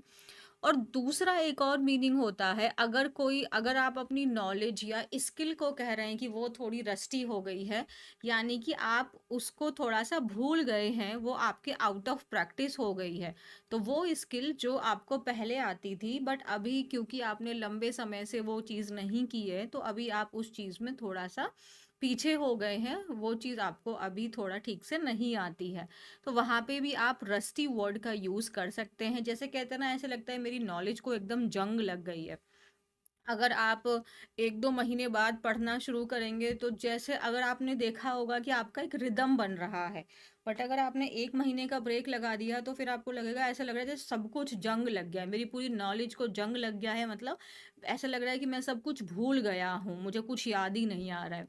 तो रियल यानी कि लिटरल मीनिंग तो वही हो गया कि रस्ट से कवर्ड हो जाना, मीन्स आपका जो जंग है उससे कवर्ड हो जाना। ऑब्सोलीट का मतलब क्या है, अब वो चीज़ एकदम आउटडेटेड हो चुकी है, अब वो बिल्कुल पुरानी हो चुकी है। रस्ट कब लग जाती है, जब हम उसको इस्तेमाल नहीं कर रहे हैं या फिर हम उसका ध्यान नहीं रख रहे हैं, है ना। सो वो चीज़ अब ऑब्सोलीट का मतलब है अब वो चीज़ एकदम आउटडेटेड हो चुकी है। अगर हम इसका ओपोजिट देखेंगे तो वो चीज़ कैसी है, एकदम मॉडर्न है, वो चीज़ एकदम न्यू है। डन है। कोरोडेड हो गई है मतलब उसके ऊपर जंग लग गई है। आउट ऑफ प्रैक्टिस का मतलब क्या है कि वो नॉलेज अब आप उसको, आपकी जो स्किल्स हैं वो आउट ऑफ प्रैक्टिस हो गई हैं, आपको अब वो चीज़ें उतने अच्छे से नहीं आती हैं, आपने अपनी नॉलेज को नेग्लेक्ट कर दिया, आपने क्लासेस को नेग्लेक्ट किया, सो आपका जो स्किल था वो कहीं ना कहीं आउट ऑफ प्रैक्टिस चला ही जाता है। हाँ, बट अगर हम जैसे 1 ईयर बाद में अगर मैं दोबारा से पढ़ाने लगूंगी ना, तो मुझे पहले कुछ दिन ऐसे रहने वाले हैं, हफ्ते भी बीत सकते हैं, जहाँ पे वो मुझे रिदम ना मिल पाए। हाँ, क्योंकि अब मान लो कि मैं लंबे समय से पढ़ा रही हूँ तो हो सकता है कि मैं 1-2 हफ्ते में ही अपना रिदम वापस से पकड़ लूँ, अपना कॉन्फिडेंस वापस से आ जाए। बट हो सकता है कि अगर यही चीज़ 1 साल की जगह 10 साल हो जाए, तो 10 साल बाद में मैं कह सकती हूँ कि जो मेरी नॉलेज है वो काफ़ी रस्टी हो गई है, मीन्स चीज़ें आउट ऑफ प्रैक्टिस हो गई हैं। So the bottom of the boat was rusty, इसका मतलब जो बोट थी ना, जो उसका बॉटम वो क्या था, रस्टी था, मतलब उस पे जंग लग गया था। और मैंने यहाँ पे बोला my tennis is very rusty these days. तो इन दिनों में जो मेरे टेनिस के जो स्किल्स हैं, यहाँ पे अपने स्किल्स की बात कर रहे हैं, टेनिस को खेलने की बात कर रहे हैं, तो वो जो मेरे टेनिस को खेलने के जो स्किल्स हैं वो बहुत रस्टी हो गए हैं। मीन्स वो चीज़ मेरी आउट ऑफ प्रैक्टिस हो गई है, इस समय मुझे अच्छे से खेलना नहीं आता है। रस्टी का पार्ट्स ऑफ स्पीच क्या है, एडजेक्टिव। डन है यहाँ तक। नेक्स्ट वर्ड है हमारा एग्जॉस्टेड। एग्जॉस्टेड आपको याद रखना है, हम ऑलरेडी कर चुके हैं। एग्जॉस्टेड मतलब जब आप बहुत थके हुए हैं। एग्जॉस्टेड हम कब यूज करेंगे, जब आप बहुत ज्यादा थके हुए हैं। सो अब आप लोग बार बार जो ये टायर्ड शब्द को यूज करते हो, हम लोग बोलते हैं ना कि मैम हमें एडवांस वोकेबलरी लर्न करनी है, कोई ऐसी चीज़ नहीं है जो एडवांस आपको करनी है। अब अगर आप कपड़े पहनने को जहाँ पे आप ये वेयर लगाते हो वहाँ पे आप पुट ऑन लगा सकते हो, स्विच ऑन बोलते हो वहाँ पे आप पुट ऑन बोल सकते हो। वेट गेन कर लिया है, गेन के सेंस में आप पुट ऑन बोल सकते हो गई ना एडवांस। That's so simple. अब आप बोल रहे हो आई एम सो टायर्ड, तो आप क्या बोल सकते हो, आई am so exhausted today. Exhausted means मैं एकदम थक गया हूँ। एग्जॉस्टेड जैसे मैंने यहाँ यूज़ किया है ये एडजेक्टिव हो गया है। अगर सिर्फ ये एग्जॉस्ट होता तो ये वर्ब हो जाता है ना। यहाँ पे ये पास्ट पार्टिसिपल है, जैसे कि I am very tired, I am drained. Drain हो गई, मेरी एनर्जी एकदम खत्म हो चुकी है। वेरी का मतलब एकदम टायर्ड हो आप, वॉर्न आउट, सबका मतलब सेम ही है। अगर ओपोजिट में देखें तो एनर्जेटिक होना, फ्रेश हो आप, एकदम एक्टिव हो। सो मैंने कहा चलो एक बहुत कॉमन सेंटेंस ही लिया जाए, तो मैंने सेंटेंस क्या बनाया, let's talk tomorrow, I am completely exhausted right now. ऐसे होगा ना, इस क्लास को लेने के बाद में हो सकता है आपको ऐसा महसूस हो कि now I am completely exhausted, I am not in a condition to do any other work, that means I am so tired right now. So instead of using this word tired you can use exhausted. So exhausted का मतलब क्या हुआ, बहुत थका हुआ होना। आपको मैं बार बार एम्फिसाइज इसलिए कर रही हूँ ताकि जो ये आप word tired again and again use करते हो, so now instead of using tired you will use exhausted. I am exhausted, I am drained, I am weary, I am worn out, so please let's talk this tomorrow. You can say this thing ना and your English will improve. ऐसे थोड़ी होगा कि एकदम से कुछ आपका English improve होने के लिए कुछ और कोर्स लेके आया जाएगा। यही है वो चीज़, बट हम इस चीज़ को रियल लाइफ में लेकर नहीं आते हैं। नेक्स्ट है हमारा मैन इन द स्ट्रीट। अब ये क्या है, ये इडियोमेटिक फ्रेज हो जाती है और इसका मतलब होता है स्ट्रीट में कौन आदमी चलता है। आप ये बताइए, जो गलियां होती हैं उसमें कौन आदमी चलता है, कॉमन मैन तो चलता है ना, कॉमन मैन चलता है स्ट्रीट्स में। तो मैन इन द स्ट्रीट का पूरे का मतलब ही हो जाता है ordinary man, average man, common man. ठीक है। So man in the street का मतलब क्या हुआ, एक आम आदमी है, तो इसका मतलब आम आदमी ही होता है, आम जनता ही होता है इसका मतलब। So man in the street मतलब आपके जो आम जनता है, जो आम आदमी है, उसको हम लोग बोल देते हैं। So ordinary average person whose opinions are considered to represent the most people, है ना, represent most people। तो अगर एक आम जनता है तो उसके अगर ओपिनियन लिए जाएंगे तो वो कहीं ना कहीं बाकी लोगों के ओपिनियंस से भी मैच कर रहा होगा, क्योंकि जो प्रॉब्लम्स वो पर्सन सेम कर फील कर रहा है, जिनके साथ में वो गो थ्रू हो रहा है, तो वही सेम प्रॉब्लम बाकी लोग भी गो थ्रू हो रहे हैं। So man in the street का मतलब क्या हुआ, एक ऑर्डिनरी लोग की बात हो रही है, एक एवरेज, एक कॉमन मैन की बात हो रही है। जैसे अगर हमने कल जीएसटी के बारे में बात की थी, अगर मैं उसको ये बोलूं कि to understand the real impact of the new policy you have to ask the man in the street. Absolutely.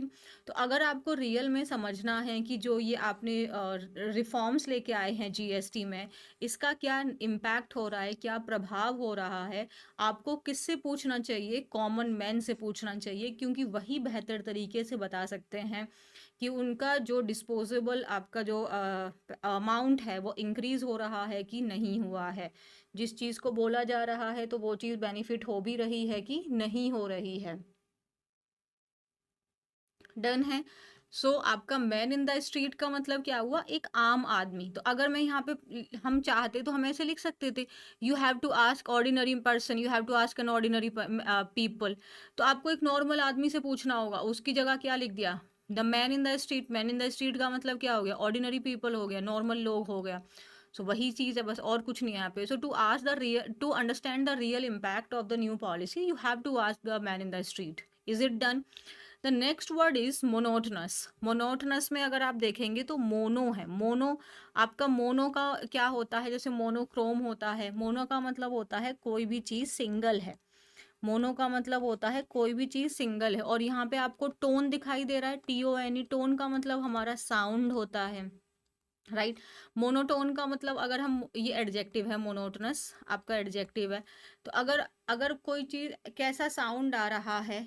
एकदम सिंगल साउंड आ रहा है, मीन्स बात में कहीं भी कुछ एम्फेसिस ही नहीं दिए जा रहे हैं। अगर मैं मान लो मैं पढ़ाऊँ, मैं कहीं पे कुछ ब्रेक ही नहीं लग रहा है, मैं आपको कुछ एम्फेसिस ही नहीं दे रही हूँ, मैं कुछ समझा ही नहीं रही हूँ, बस ऐसे आके मैं ऐसे सुस्त तरीके से बोलते चले जा रही हूँ, तो आप कहेंगे क्लास बहुत बोरिंग है, क्लास में कुछ समझ नहीं आ रहा। मैम की टोन एकदम मोनोटनस है। मैम की टोन मोनोटनस है मतलब मैम में कुछ जान ही नहीं है, बस आके बस बोल के चली जा रही है, जो लिखा हुआ है वही पढ़ के चली जा रही है। तो क्लास कैसी हो जाएगी? मोनोटनस हो जाएगी, एकदम बोरिंग हो जाएगी। अगर हमारी लाइफ मोनोटनस है, हम कह रहे हैं कि my life is very monotonous now अडेज, इसका मतलब एकदम बोरिंग हो गई। कैसे बोरिंग हो गई? कुछ चेंज ही नहीं आ रहा है, एक सिंगल ही साउंड है, यानी एक सिंगल ही पैटर्न है जिसको हम फॉलो कर रहे हैं। कैसे? सुबह उठेंगे, ये फलाना फलाना काम करेंगे, फिर दोपहर होगी ये काम करेंगे, रात होगी ये काम करेंगे, रात में पता है मैम की क्लास लाइव लेंगे, फिर सो जाएंगे, फिर सुबह उठेंगे। तो ऐसा एक पूरा पैटर्न ही फॉलो हो रहा है, कुछ एक्साइटिंग है ही नहीं लाइफ में। तो लाइफ कैसी हो गई है? मोनोटनस हो गई है, कुछ बदलाव ही नहीं हो रहा है, कुछ एक्साइटिंग ही नहीं हो रहा है। अब हमारे घर में हम कहते हैं ना, यार ये रोज रोज का खाना खा के ना मैं तंग आ गया हूँ, तो इसका मतलब क्या हो जाएगी कि ये जो डेली डेली का खाना है, कुछ बदलाव ही नहीं हो रहा है, सेम सेम सब्जियां रोज खानी पड़ रही हैं, तो वो आप कह सकते हो यार I am so done with this monotonous food, है ना। सो यानी कि not changing and therefore boring. अब वो चीज़ बदल ही नहीं रही है, इसीलिए वो चीज़ अल्टीमेटली क्या हो गई है? एकदम उबाऊ हो गई है, एकदम बोरिंग हो गई है। वो चीज़ बोरिंग है, एकदम थका उबा देने वाली है। थका देने का मेरा मतलब यहाँ से टायरिंग का मतलब है, वो चीज़ एकदम आपको आपको परेशान कर दे रही है, अनइंटरेस्टिंग है वो चीज़। एक और नया शब्द हम सीखेंगे, मुंडेन। मुंडेन का मतलब भी होता है वो चीज़ एकदम बोरिंग है, उसमें कुछ है ही नहीं ऐसा, सेम सेम चल रहा है सब कुछ, है ना। एक्साइटिंग है, मज़ेदार है, आपका वेरिड है, एंगेजिंग है। जैसे मेरी कोशिश होती है कि क्लास मोनोटनस ना हो, तो उसके लिए हम क्या करें कि कुछ स्टोरीज डालें, और बच्चे को एक रियल लाइफ अंडरस्टैंडिंग भी उनके साथ में रहे, तो हम एक इम्पैक्टफुल आर्टिकल भी डालें, तो ताकि हमारी जो क्लास है वो मोनोटनस ना हो। So I am so done with this monotonous life. यार ऐसा होता ही है, कितनी भी एक्साइटिंग लाइफ हो, कभी ना कभी आके हम होता ना, अबे यार मैं तंग आ गया इस चीज़ से। So I am done with this. I am done with this का मतलब क्या हो गया? मैं थक गया हूँ इससे। आई am done with this, I am done with you, इसका मतलब आई एम टायर्ड, अब मेरे से नहीं हो पाएगा, मैं थक गया हूँ। So I am so done with this monotonous life. ये जो एकदम नीरस जिंदगी है ना, सुबह उठो, काम करो, ये करो वो करो, मैं थक गया हूँ, मेरे से नहीं हो रहा है। मोनोटनस का मतलब होता है कोई बदलाव ही नहीं आ रहा है। कोई एकदम, अब अगर आप स्टूडेंट हो, आपको पता ही है यार पढ़ना ही है, पढ़ना ही है, पढ़ना ही है, तो वो भी काइंड ऑफ एक मोनोटनस हो सकता है। तो आपको थोड़ा सा, आप मनोरंजन के लिए आप यूट्यूब पे कुछ भी और चला सकते हैं, बट वो थोड़ा सा चलाने के चक्कर में आप ज़्यादा चला जाते हैं, तो वहाँ आप कुछ ज़्यादा ही एक्साइटमेंट में खो जाते हैं, और ज़्यादा ही इंगेज हो जाते हैं फिर। नेक्स्ट वर्ड है हमारा अनअटेनेबल। कल की क्लास याद है तो हमने कल ही ये शब्द किया था आपका अनअटेनेबल। एबल से मैंने आपको बताया था, ये आपका जो है ये लायक को बताता है। अटेन करना मतलब किसी भी चीज़ को अचीव करना। अन का मतलब विदाउट हो गया। तो अगर कोई चीज़ अनअटेनेबल है तो वो चीज़ अचीव करने के लायक नहीं है, अनअचीवेबल है। यहाँ पे लिखा हुआ है ना, वो चीज़ अनअचीवेबल है। कैसी है वो चीज़? उसको अचीव करना मुश्किल है। अनअटेनेबल है मतलब वो चीज़ अचीव करने के लायक नहीं है। और ABLE लगाया था, या IBLE लगता है तो पार्ट्स ऑफ स्पीच एडजेक्टिव होता है। और मैंने कल भी कहा था, आपका आइडिया आपके लिए अटेनेबल होना चाहिए, दूसरों के लिए अनअटेनेबल है, उससे हमको क्या फ़र्क पड़ता है? अगर मुझे पता है कि हाँ मैं ये कर सकता हूँ, मेरे लिए पॉसिबल है, तो I don't care about others. So unattainable means not able to be achieve. वो चीज़ अचीव नहीं हो सकती है। वो चीज़ कैसी है? अनअचीवेबल है, अनफीजिबल है, अनवर्केबल है, अनडूएबल है, अनवाइबल है, या आउट ऑफ द क्वेश्चन है। ये तो हो ही नहीं सकता, ये तुम क्या बोल रहे हो? जैसे for most people becoming a celebrity is an unattainable dream, लेकिन लोग सेलिब्रिटी बनने के चक्कर में बहुत गलत कर जा रहे हैं। है प्रोमिनेंट। क्या ये शब्द आपको लर्न हो चुका है? प्रोमिनेंट की मीनिंग आपको लर्न हुआ है? प्रोमिनेंट के आप दो मतलब याद रखेंगे। कोई भी चीज़ जो बहुत महत्वपूर्ण है, कोई पर्सन हो सकता है जो बहुत इम्पोर्टेंट है या वो प्रसिद्ध है, सब लोग उसको जानते हैं, फेमस है वो, है ना। जैसे आपके सेलिब्रिटीज़ वगैरह होते हैं, उनको वेल नोन होते हैं, लोग उन्हें जानते हैं अच्छे से। सो प्रोमिनेंट का मतलब क्या हो गया? इम्पोर्टेंट भी हो सकता है, फेमस भी हो सकता है। ज़रूरी नहीं है जो चीज़ फेमस है वो उतनी ही इम्पोर्टेंट हो। तो और क्या है इसका एक और मतलब देखो। सो कोई चीज़ इम्पोर्टेंट है, फेमस है। एक और मीनिंग है इसका, नोटिसेबल है। मतलब जैसे कि मैं हमेशा जब ये शब्द पढ़ाती हूँ तो मैं आपको ऐसे समझाती हूँ कि किसी का फेस है, अब उसके फेस पे ना विचित्र रूप से भी हो सकता है और आपको अट्रैक्टिव वे में भी हो सकता है। किसी की आंखें ही इतनी खूबसूरत हैं कि आप उसकी आंखों में डूब गए, है ना। मेरी ड्राइंग इतनी खूबसूरत है तो उसकी आंखें इतनी प्यारी है ना कि आप उसकी आंखें ही देखते रह गए। तो उसकी जो आंखें हैं ना वो बहुत एविडेंट हैं। कैसी हैं? एकदम क्लियर हैं उसकी आंखें, आपको एकदम पूरे चेहरे में उसकी आंखों ने आपका मन मोह लिया। मतलब वो उसकी आंखें बहुत अलग निकल के आ रही थी। और अगर किसी किसी की आंखें बहुत अजीब सी होती है, डरावनी होती हैं, बड़ी बड़ी सी होती हैं। किसी के कान बहुत लंबे लंबे से हैं तो कह सकते हो कि उसके कान बहुत प्रोमिनेंट हैं। तो प्रोमिनेंट का दूसरा मतलब क्या हो गया? वो चीज़ आपको बहुत क्लियरली नोटिसेबल है, वो चीज़ बहुत एविडेंट है, वो चीज़ बहुत ऑब्वियस है ना। और अगर जैसे जनरली हम लोग का फेस कैसा हो जाता है जिसमें सब कुछ आम आदमी जैसा ही है, कुछ अलग है नहीं, तो ऐसे कुछ डिफरेंट फीचर है नहीं। तो हमारे फीचर्स कैसे हैं? इनडिस्टेंट हैं, बाकी सबके जैसे ही हैं, कोई फेमस नहीं है, सब नॉर्मल है हमारा चेहरा। सो प्रोमिनेंट का मतलब वो चीज़ इम्पोर्टेंट है, फेमस है, या वो चीज़ जो है वो नोटिसेबल है। तो अगर हमको कोई सामान अगर रखना है और हमने उसको एक ऐसे प्लेस पे रख दिया जो प्लेस बहुत आसानी से हम सबको दिखाई दे जाए, तो वो प्लेस कैसा है? वो प्रोमिनेंट है। तो वो प्लेस आपका इम्पोर्टेंट नहीं हम बोल रहे हैं यहाँ पे, इसका मतलब है वो प्लेस जो है वो आसानी से दिखने वाला है, नोटिसेबल है वो जगह। तो अब सिनोनिम्स में रेनाउंड। रेनाउंड कब बोलते हैं? कोई चीज़ जब प्रसिद्ध है, फेमस है, पॉपुलर है, वो चीज़ फेमस है। सिग्निफिकेंट है मतलब इम्पोर्टेंट है।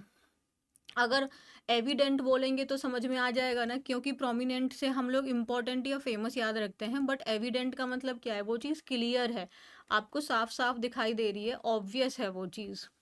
अगर इसके एंटोनिम में देखिए तो वो चीज़ अनइम्पॉर्टेंट है, कोई खास वैल्यू नहीं है उसकी। अननोन है, कोई खास लोग उसको नहीं जानते। ऑब्सक्योर है, हिडन है। इनडिस्टिंक्ट है मतलब सबके जैसा ही है। अब मैंने सोचा कि इसके लिए बेहतर ये होगा कि मैं आपको अलग अलग वे में इसके एग्जाम्पल से आपको समझाऊं।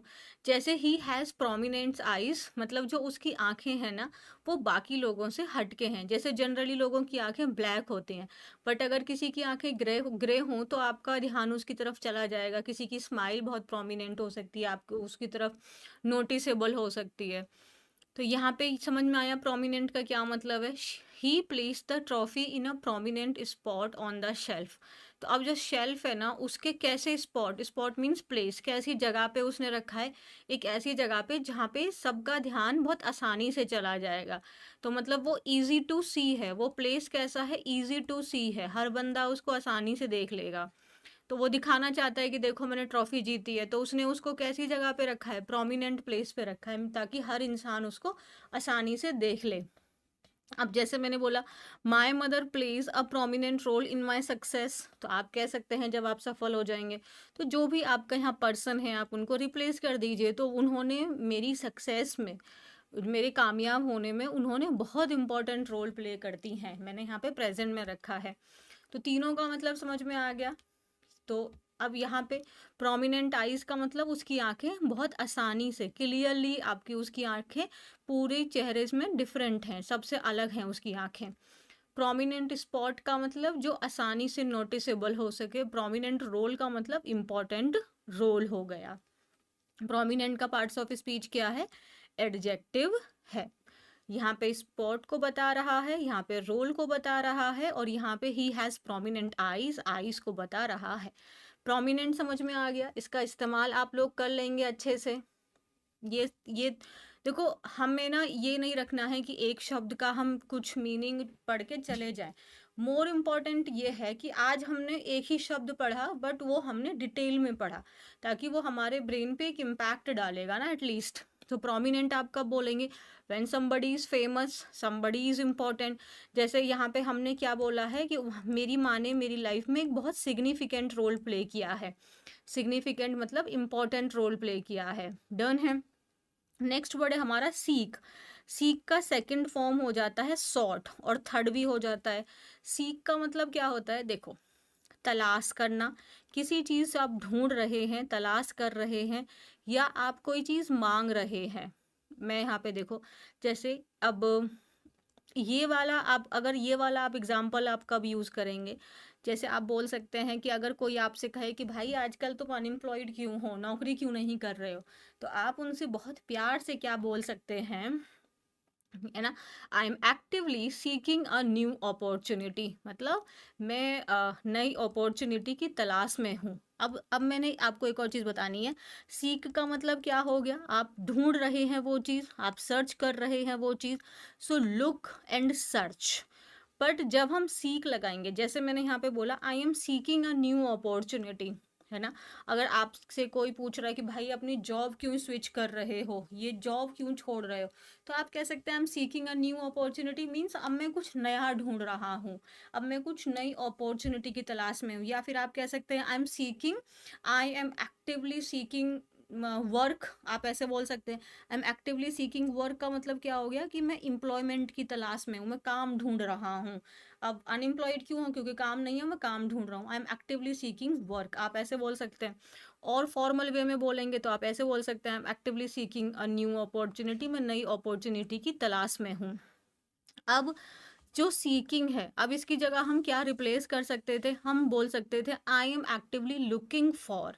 हम क्या बोल सकते थे? Looking for. लुकिंग फॉर, या फिर I am actively searching for a new opportunity. यानी अगर आप सीक लगाएंगे तो सीक के साथ आप कोई भी प्रेपोजिशन नहीं लगाएंगे, but look for and search for आप लगाएंगे। ये आपको ध्यान रखना है। जैसे आई एम एक्टिवली या फिर आई एम सीकिंग वर्क एकदम करेक्ट है, and I am looking for work एकदम करेक्ट है। सो लुक फॉर मीन्स आप किसी कुछ चीज़ ढूंढ रहे हैं, और सेम हो जाएगा आपका सीक का। तो सीक के साथ आपको कोई और प्रपोजिशन नहीं लगाना है। I am looking for something and I am, और यहाँ पे अगर हम ढूंढ रहे हैं, तलाश कर रहे हैं, तो वहाँ पे हम सीक लगा देंगे, फॉर वर्ड नहीं लगाएंगे। नेक्स्ट क्या है? कोई चीज़ आप मांग रहे हैं किसी से, आप उससे, हो सकता है आप उससे रिक्वेस्ट कर रहे हो। सो टू ट्राई, आप कुछ प्राप्त करने की कोशिश कर रहे हैं। किससे कोई चीज़ आप मांग रहे हैं, परमिशन मांग रहे हैं, कुछ भी। So to try to find और get something.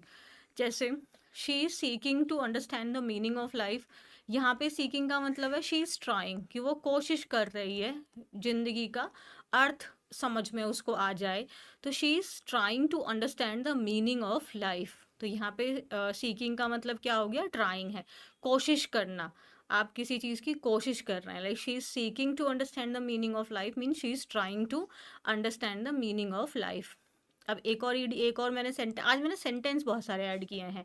Always seek professional advice before making a major decision.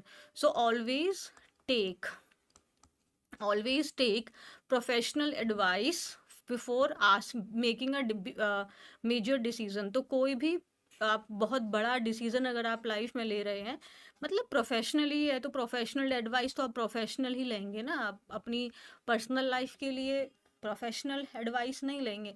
अगर आप सपोज कहीं पैसा अपना इन्वेस्ट कर रहे हैं, कोई कोई चीज़ आप बिजनेस शुरू कर रहे हैं, तो उसके लिए आपको प्रोफेशनल एडवाइस की ज़रूरत है। So always take or always ask, तो प्रोफेशनल है advice before making a major decision. तो यहाँ से आपको प्रोमिनेंट एंड सीक का मीनिंग समझ में आया। तो आप बताइएगा कि ये वाला बे ज़्यादा बेटर है कि ज़्यादा सेंटेंसेस को इस्तेमाल करके, क्या ये तरीका ठीक रहेगा? Oh, thank you so much. Thank you Rishu. Seek truth, always stay away from.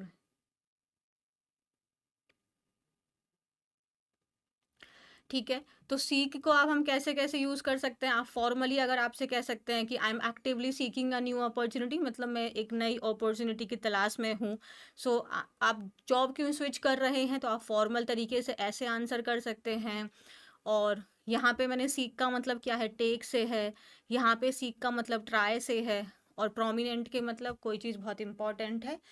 Important और फेमस में अंतर होता है, ये आज की लाइफ को देख के आपको समझ में आ गया होगा। इम्पोर्टेंट महत्वपूर्ण होता है, ज़रूरी नहीं है हर महत्वपूर्ण चीज़ फेमस हो, और ज़रूरी नहीं है हर फेमस चीज़ महत्वपूर्ण हो। नोटिसेबल का मतलब है कि वो चीज़ आपको आसानी से आप उसे देख सकते हैं, आपका ध्यान उसकी तरफ में जा रहा है। डन है यहाँ तक? आगे करते हैं। नेक्स्ट वर्ड क्या है हमारा? इम्पैक्ट। इम्पैक्ट का मतलब क्या होता है? प्रभाव। यानी कि उस चीज का प्रभाव, उस चीज का इफेक्ट क्या होगा, उस चीज का परिणाम क्या होगा। तो इम्पैक्ट जो हमारा मेजरली यूज किया जाता है वो नाउन की तरह होता है, बट वर्ब की तरह भी हो सकता है। यानी किसी चीज के ऊपर में अपना प्रभाव डालना, उसको इन्फ्लुएंस करना। जैसे मैंने यहाँ पे इफेक्ट लिखा है, इफेक्ट हमारा सॉरी नाउन होता है। और जो अफेक्ट होता है ये हमारा वर्ब होता है, यानी किसी चीज के ऊपर में प्रभाव डालना, और ये प्रभाव हो गया, उसका इम्पैक्ट क्या हुआ आपके ऊपर में। So the effect that a person, event और सिचुएशन हैज ऑन समवन और समथिंग। इसीलिए बोला जाता है। मैं पर्सनली ये चीज़ अपनी लाइफ में आप बोल सकते हैं कि पता नहीं कैसे, बट जब मैं बहुत छोटी ही थी तब से ही ये मेरे को रहा है कि आपका ओ मैंने एंटोनिम नहीं आपका जो ग्रुप होना चाहिए ना, वो बहुत सही लोगों के साथ होना चाहिए। आप अकेले रहना प्रेफर करिए, बट आप ऐसे लोगों के बीच में मत रहिए जो नेगेटिव है। क्योंकि पता नहीं मैंने कहाँ पे एक कोट पढ़ा था, उन्होंने लिखा था कि आप ऐसे लोगों से दूर रहिए जो लोगों को डिस्कस करते हैं। मीन्स लोगों को डिस्कस कौन कर रहा है? यानी आप लोगों की बुराइयां ही कर रहे हो, आप उनके बारे में बात कर रहे हो। आप ऐसे लोगों के बीच में रहिए जो बिजनेस के बारे में बात कर रहे हैं, या कुछ भी हो, बट वो लोगों के बारे में ना हो। नेगेटिव आप नहीं रहिए, क्योंकि इसका इम्पैक्ट बहुत होता है। मेरी लाइफ में था, जब जब बहुत कुछ हो रहा था तो काम मेरा थोड़ा कम हो गया था, तो थोड़ा सा मेरा सर्कल बड़ा हो गया था, लाइक है ना, सर्कल थोड़ा मेरा बड़ा हो गया था। तो बहुत सारे लोग मेरी लाइफ में जुड़ गए थे, तो उससे रियली में मेरा दिमाग ना बड़ा घौस-पौस हो गया। मेरे को रात में नींद नहीं आ रही है, ऐसा लग रहा है मैं सो रही हूँ, बट वही सब मेरे दिमाग में चल रहा है, क्योंकि मैं हमेशा से अपने काम में ही बिजी रहना मैंने प्रेफर किया है। तो अगर आपका सर्कल खराब होगा ना, तो आपके ऊपर डेफिनेटली उसका इम्पैक्ट खराब आएगा। और अगर आपका सर्कल सर्कल से मतलब हमारी बॉडी है, अगर आप अपने आप को अच्छी बुक्स के साथ में रखेंगे, पढ़ाई करेंगे और पॉजिटिव रहेंगे, तो आपके ऊपर बहुत पॉजिटिव इम्पैक्ट होगा। तो ये बहुत इम्पोर्टेंट होता है कि हम जैसे लोगों के साथ रहते हैं, है ना, उस चीज़ का इफेक्ट हमारे ऊपर में बहुत ज़्यादा होता है। लोग ऐसा शायद बोल देते होंगे कि नहीं, बट आई 100% बिलीव कि आप दूर रहिए, आप अकेले रहिए, बट नेगेटिव के साथ नहीं रहिए। और ऐसे लोग के साथ मत रहिए जो लोगों को डिस्कस करें। फिर किसको डिस्कस करना है? बिजनेस डिस्कस करना है। लाइफ को आगे कैसे स्मूथ कर सकते हैं, सोसाइटी में कैसे डेवलपमेंट कर सकते हैं, हम क्या अपना इम्पैक्ट डाल सकते हैं, पॉजिटिव इम्पैक्ट, ये सब बातें करिए। तो इम्पैक्ट मतलब उसका परिणाम, effect, if event, situation has on someone और समथिंग। तो उसका इफेक्ट कैसा है, उसका इन्फ्लुएंस कैसा है। जैसे कि आज की डेट में जो सोशल मीडिया है, जैसे हम कल भी बात कर रहे थे नेपाल वाला, बट अभी हम लोग का है। तो जैसे टीचर्स वगैरह है, इसका इम्पैक्ट क्या हुआ है? सोशल मीडिया ने एक अच्छा इम्पैक्ट डाला है, बट इसके साथ में जो हमारा यूथ है वो कहीं ना कहीं नेगेटिव भी तो इस चीज़ से इन्फ्लुएंस हुआ है। क्योंकि जो इन्फ्लुएंसर हैं वो तो यही दिखा रहे हैं कि देखो ये मेरी लाइफ है, मैंने ऐसे कर लिया, मैंने वो अचीव कर लिया, और वो उसका रियल फेस तो दिखा ही नहीं रहे हैं। तो बच्चों को क्या लग रहा है कि यही सब कुछ रियल है, पढ़ाई छोड़ देते हैं, उसी से वो उनको क्या हो रहा है, वो उससे इन्फ्लुएंस हो रहे हैं। तो इन्फ्लुएंस यहाँ पे वर्ब भी हो सकता है, नाउन भी हो सकता है। रिजल्ट हो गया, सिग्निफिकेंस, उसकी इंपॉर्टेंस हो गया। एंटोनिम नहीं लिखा। तो देखिए अब मैंने यहाँ पे दो सेंटेंस, जैसे her speech made a significant impact on the audience. तो जो उसकी स्पीच थी ना, उसने कैसा इम्पैक्ट डाला, यानी कैसा इफेक्ट गया उसका, कैसा इन्फ्लुएंस हुए लोग उसकी बात से, बहुत सिग्निफिकेंट हुआ। सिग्निफिकेंट मतलब बहुत डीप भी हो सकता है, तो प्रोफाउंड भी हो सकता है। अगर आपको प्रोफाउंड नॉलेज है, इसका मतलब आपको डीप नॉलेज है। तो उसका इम्पैक्ट आपके ऊपर में कैसा जा रहा है, बहुत डीप इम्पैक्ट हो रहा है, तो उस चीज़ से आप दूर रहिए। और अगर वो इम्पैक्ट नेगेटिव है तो बिल्कुल दूर हो जाइए। Your decision will impact every one's life around you. यहाँ पे इम्पैक्ट कैसा है, आर्टिकल है, आर्टिकल के बाद एक एडजेक्टिव है, फिर ये नाउन है। यहाँ पे कैसा है, विल के बाद में लगा हुआ है, मेन वर्ब का फर्स्ट फॉर्म है, एवरीवन्स लाइफ अराउंड यू। तो जो आपका डिसीजन है ना, ये हर किसी की लाइफ को आपका उसको पे असर डालेगा, जो भी आपके आसपास के हैं, मतलब जो आपके फ्रेंड्स हैं, आपकी फैमिली हैं, उन सब के ऊपर में आपका डिसीजन प्रभाव डालेगा। इम्पैक्ट हो गया। अगर इसका एंटोनिम में देखें तो इसका कोई फ़र्क ही नहीं पड़ रहा है, वो न्यूट्रलाइज है, उसका कोई फ़र्क नहीं पड़ रहा है। तो इम्पैक्ट आपको समझ में आ गया। हम इसको वर्ब एंड नाउन दोनों की तरह यूज़ कर सकते हैं, और हमें खुद भी अवेयर रहना है कि हम कैसे सर्कल में हैं, क्योंकि हर एक चीज़ हमारी बॉडी पे, हमारे माइंड पे इम्पैक्ट डाल रही होती है। नेक्स्ट है अंडरमाइन। अंडरमाइन करने का मतलब होता है किसी चीज़ को आप कमज़ोर कर रहे हैं, किसी भी चीज़ को आप कमज़ोर कर रहे हैं। So to make someone less confident और लेस पावरफुल। तो आप किसी को क्या कर रहे हैं, आप उसको कमज़ोर कर रहे हैं। उस जैसे अगर हम देखो, यहाँ पे देखो, अगर आप किसी को बार बार क्रिटिसाइज कर रहे हैं तो आप अपने कॉन्फिडेंस को आप कमज़ोर कर रहे हैं। मैंने वही बोला, अगर हम अपने आप को बार बार क्रिटिसाइज करें, हम फेल हो गए, नो प्रॉब्लम। और अगर हम खुद को बार बार क्रिटिसाइज कर रहे हैं तो हम अपने ही कॉन्फिडेंस को अंडरमाइन कर रहे हैं, और हमें अंडरमाइन नहीं करना है, अपने एफर्ट्स को अंडरमाइन नहीं करना है। मेरे अपने स्टूडेंट्स बहुत बार बोलते हैं, मैम अपने तो किस्मत में ही नहीं है। अरे नो प्रॉब्लम। अगर सीरियसली में यार 10 सेकंड से किसी का 10 सेकंड से फिजिकल एग्जाम क्लियर ना हुआ है ना, और जैसे एक बच्चा उसका पूरा मेंस सब कुछ हो गया, सीपीओ का प्रीलिम्स हो गया, फिर उसका फिजिकल क्लियर हो गया, फिर मेंस भी हो गया, फिर जब फाइनल मेरिट लिस्ट आई तो पूरा 1 साल का उसका नहीं हुआ, तो पूरा गांव में तो हल्ला बन जाता है। वो इतना नेगेटिवली इम्पैक्ट हुआ उस चीज़ से, तो उसने अपने ही कॉन्फिडेंस को अंडरमाइन किया। तो नहीं करना है।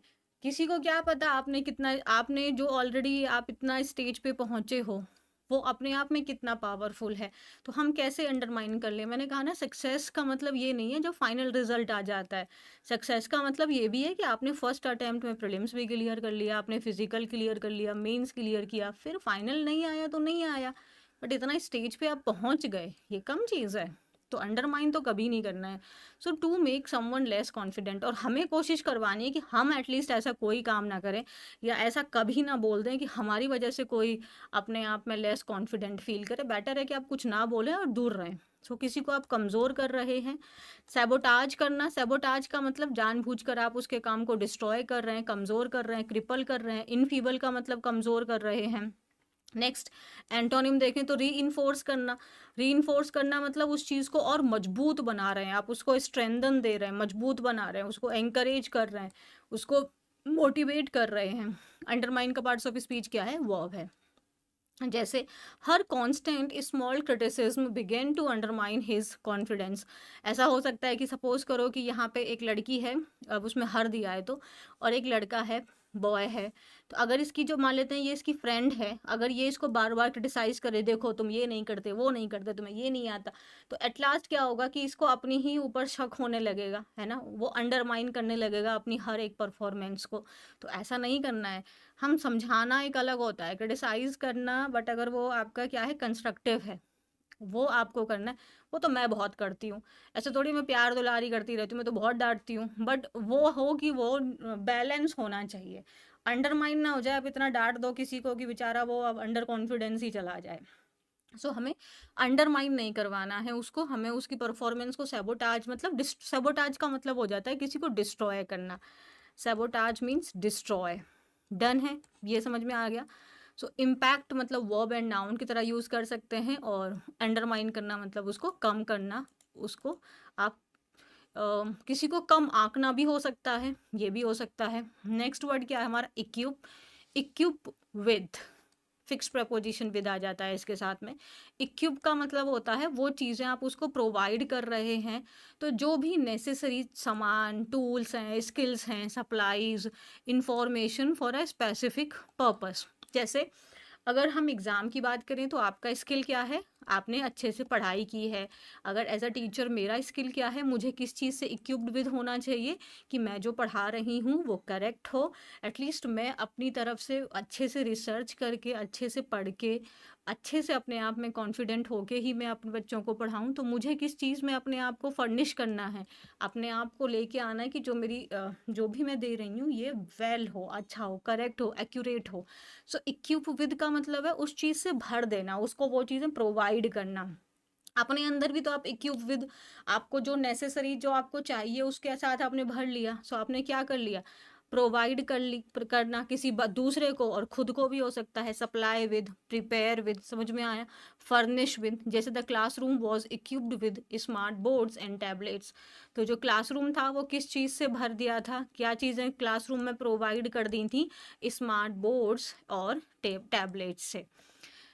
तो आज की क्लास में ना जब मैं आर्टिकल कर रही थी तो मुझे कुछ स्पेलिंग्स लगी कि हाँ ये स्पेलिंग्स कंफ्यूजिंग हैं, तो यहाँ पे ये डिस्कस करनी बनती है। तो let's discuss this and then we will do article. So the first spelling is convince. Convince confusing spelling हो जाती है। So let's see.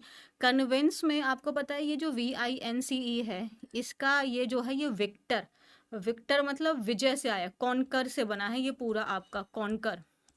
जो कन्विंस है ये यहाँ से आया है। कॉन्कर करना मतलब जीत जाना, टू विन। कॉन्कर कर रहे हैं आप मतलब आप जीत रहे हैं। कन्विंस, तो विंस VINCE, और क्या है कन्विंस। कन्विंस, कन्विंस कर लिया मतलब आपने उसको परसुएड कर लिया। कन्विंस कर लिया मतलब आपने उसको परसुएड कर लिया, आपने उसको बना लिया, आपने उसको प्रभावित कर दिया, इन्फ्लुएंस कर दिया आपने उसको। तो ये हो गया हमारा कन्विंस। स्पेलिंग में हम थोड़ा CON और VINCE, बिल्कुल भी गड़बड़ नहीं होनी चाहिए। ऐसे हो कि कोई सोते में भी आपसे पूछे तो आप करेक्ट आंसर बताएं। तो कन्विंस CONVINCE, VINCE गलत नहीं होगा, कन्विंस VINCE। डन है जी। कन्विंस। Achieve, achieve ACHIEVE। जैसे हमें कंफ्यूजन हो जाता है कहाँ IE आएगा कहाँ EI आएगा, इसको लेके भी मैं एक सेपरेट वीडियो आऊँगी। जब मैं नहीं कर पाती हूँ ना फिर मैं बोलती हूँ मैं लेके आऊँगी, मुझे अपने आप में ऐसे लगता है शिट आई रिमेम्बर कि मुझे आपको ये अलग से separate every week, I promise. इस हफ्ते का मुझे टाइम लग रहा है, थोड़ा सा डिस्टर्बेंस हो गया था, बट नेक्स्ट वीक से ना हो सकता है संडे से ही मैं शुरू करूं। एवरी संडे टू संडे आपको एक स्पेसिफिक वीडियो मिलेगी जो सिर्फ और सिर्फ स्पेलिंग्स को टारगेटेड होगी। जैसे उसमें हम एक वीडियो के अंदर में हम सारे एग्जाम्पल्स वगैरह देखेंगे IE और EI को लेके। फिर जैसे कहाँ कहाँ हम लेटर्स को डबल करते हैं, या फिर जैसे ENCE आता है, ANCE आता है, तो हम कंफ्यूज हो जाते हैं ऐसे में ना, तो वो हम लोग ज़रूर करेंगे, I promise. So achieve, achieve जैसे रिसीव है, रिसीट है, कंसीव है, डिसीव है, बहुत सारे हैं। आई प्रॉमिस कि मैं करूँगी ये सारा। Achieve ACHIEVE। और वैसे सी वाला जो होता है ना, जैसे रिसीव है RECEIVE, तो जो सी वाला जैसे सी आता है ना, सी के बाद तुरंत आता है तो हम जनरली EI लगाते हैं। सी के बाद में जब तुरंत आता है, सी आ गया और उसके बाद हम जब लगा रहे हैं EI या IE, तो जब सी के बाद आया है तो जनरली हम EI लगाते हैं। जैसे रिसीव है, डिसीव है, परसीव है, कंसीव है, रिसीट है। सो यहाँ पे तो H आ रहा है तो हम क्या लगाएंगे, IE, अदरवाइज EI। बट इसमें जो एक्सेप्शंस वगैरह हैं वो भी डिस्कस करने इंपॉर्टेंट हो जाते हैं, तो वो मैं एक सेपरेट वीडियोस के अंदर मैं ज़रूर करूँगी। सो अचीव की कर लो याद, ACHIEVE, EVE, अचीव ACHIEVE, गलत नहीं करना है, फास्ट। और फिर है हमारा नेसेसरी। नेसेसरी का जो एरिया है रॉन्ग होने का वो C है, और फिर ARY और ERY में कन्फ्यूजन ना हो जाए, बस यही ध्यान रखना है। तो नेसेसरी में सिंगल C आता है, NECESSARY, NECESSARY, नेसेसरी। सो यही तीन स्पेलिंग्स थी, एक बार कर लेते हैं revise. Convince CONVINCE, achieve ACHIEVE। अगर रिसीव होता तो क्या होता, और परसीव होता, चलो मैं बोल रही हूँ मुझे बता देना। Receive, perceive, conceive, deceive, receipt, इन्हीं 5 को बता देना। Necessary, NECESSARY। आपको पता है ग्रामर एक ऐसा शब्द है जिसकी स्पेलिंग बहुत ज़्यादा गलत हो जाती है, तो AR होता है ग्रामर में, डबल E नहीं होता है। आपको ट्यूशन की स्पेलिंग याद है? अगर ट्यूशन की स्पेलिंग याद है तो मेरे को ज़रा ट्यूशन की स्पेलिंग भी बता देना। और ये सारी स्पेलिंग्स आप मुझे कहाँ बताओगे? जब ये वीडियो खत्म हो जाएगी तब। Quick witted, quick witted person कौन होता है? विट का मतलब होता है बुद्धि और क्विक का मतलब तेज। तो ऐसा व्यक्ति जिसकी बुद्धि कैसी हो, बहुत तेज हो, यानी कि वो इंसान आपको बहुत, जैसे आपने कोई बात बोली तो उसको तुरंत सोच के और एक बहुत फनी वे में वो उसको रिएक्ट करेगा। So able to think and react to something very fast. तो वो कैसा है? हाजिर जवाब है। क्विक विटेड लोग कैसे होते हैं? हाजिर जवाब का मतलब क्या होता है? आपने कुछ बोला, आपकी तरफ से कुछ कमेंट गया और उसने उस पर्सन का उसी वे में उस कमेंट का आंसर किया। तो ऐसे पर्सन कौन होते हैं? क्विक विटेड होते हैं। जनरली जो कॉमेडियंस वगैरह होते हैं वो कैसे होते हैं? वो क्विक विटेड होने चाहिए। उनकी एक कैरेक्टरिस्टिक क्विक विटेड सबसे इम्पॉर्टेंट है, क्योंकि अगर ऑडियंस की तरफ से कुछ आएगा, अगर वो उसको थोड़ा फनी, थोड़ा ह्यूमरस मैनर में उसका वो ऑन द स्पॉट आंसर नहीं कर पाएंगे तो फिर तो मज़ा ही नहीं आएगा ना, है ना? तो फिर कैसे मज़ा आएगा? तो क्विक, आप बताओ, आप लोग हो क्विक विटेड? अगर आपने, आपसे किसी ने पूछा कुछ तो आप तुरंत आंसर दे पाते हो कि सोचते ही रह जाते हो? बताओ आप में से कौन कौन है जो क्विक विटेड है और कौन कौन है जो थोड़ा सा डम नहीं बोलेंगे, उसको सिंपल बोलेंगे, मतलब वो ऑन द स्पॉट आंसर नहीं दे पाता है। तो क्विक विटेड लोग कैसे होते हैं? वो बहुत अलर्ट होते हैं, उनका सेंस ऑफ ह्यूमर बहुत अच्छा होता है, क्लेवर होते हैं, स्मार्ट हैं, ब्रिलियंट हैं, शार्प हैं। और एक और शब्द हम याद रखेंगे, एस्ट्यूट। आज के लिए हम एक शब्द और हाईलाइट कर लेते हैं, एस्ट्यूट। एस्ट्यूट का मतलब क्या हुआ? जब आप शार्प विटेड हैं, आप कैसी बुद्धि है आपकी? तेज बुद्धि है आपकी।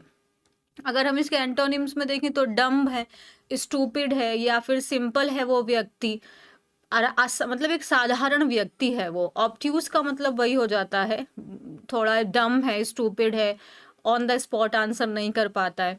जैसे she is so quick witted that she can always come up with a funny clever response to any situation. तो वो कैसी व्यक्ति है? क्विक विटेड है। क्यों? क्योंकि वो हमेशा, अगर आप उससे कुछ बात कर रहे हो ना, तो वो हमेशा कोई फनी और क्लेवर रिस्पॉन्स देती है उस सिचुएशन पे। ऐसे नहीं है एकदम मुंह फुला के बैठने वाली नहीं है। अगर आपने कोई बात बोली है तो उसका जो रिस्पॉन्स होता है ना, वो फनी भी होता है बट क्लेवर भी होता है, ह्यूमरस भी होता है। जैसे आप कभी कई सारे कॉमेडियन हैं, आज के तो नहीं पता मुझे, बट पास्ट में जो थे वो क्विक विटेड थे। तो क्विक विटेड लोग कैसे होते हैं? उनका रिस्पॉन्स कैसा होता है? Funny as well as clever, है ना?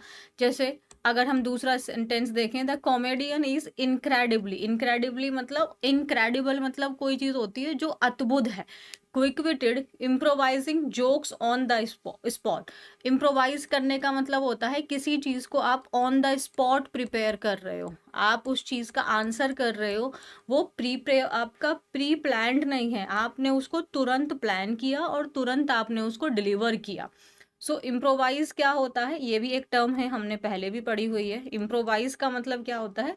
जब आप उस चीज को, जैसे कोई एक्ट है, कोई ड्रामा है, कोई आंसर है, आप उसको ऑन द स्पॉट डिलीवर कर रहे हो, आपने उसकी प्री प्लानिंग नहीं की हुई है। सो वो कॉमेडियन कैसा था? इनक्रेडिबली क्विक विटेड था, मतलब वो बहुत शार्प माइंड था। जो उससे बातें हो रही थी ना, वो उसका बहुत फनी वे में और क्लेवर वे में उनका आंसर कर रहा था, और जोक्स को तुरंत ऑन द स्पॉट वो उनको क्रिएट कर रहा था, इम्प्रोवाइज कर रहा था। डन है क्विक विटेड।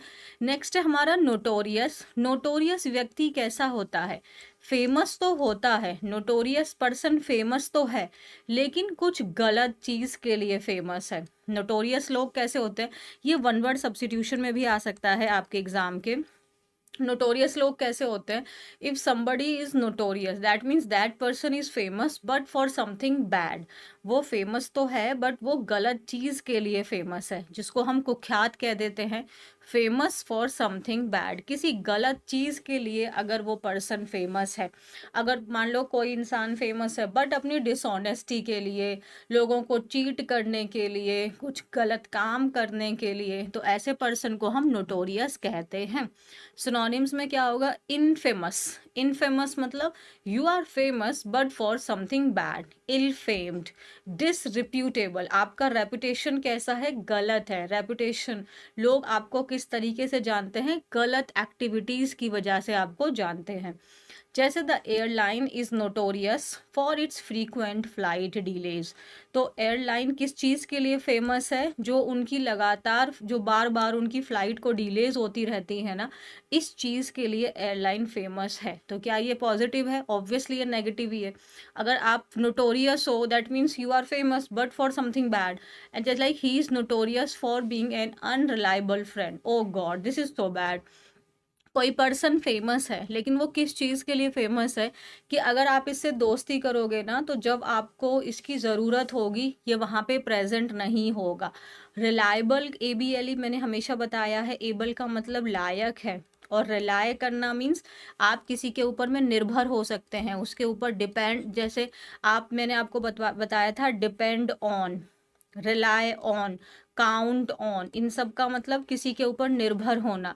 तो अनरिलायबल है मतलब आप उसके ऊपर डिपेंड नहीं हो सकते हैं। तो कोई पर्सन है जो फेमस है कि जब आपको मुसीबत आएगी वो आपके साथ में खड़े नहीं होगा, तो वो एकदम धोखाधड़ी के लिए फेमस है। तो ही is notorious for being an unreliable friend. आप कह सकते हैं इससे दूर ही रहना, ये दोस्त तो बन जाता है लेकिन जब आपको ज़रूरत होगी तब ये रिलायबल नहीं होगा, आप इस पर भरोसा नहीं कर सकते हैं।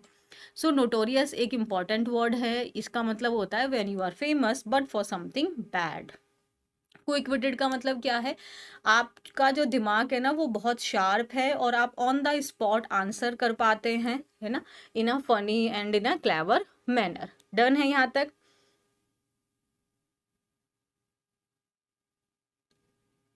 हाँ बिल्कुल।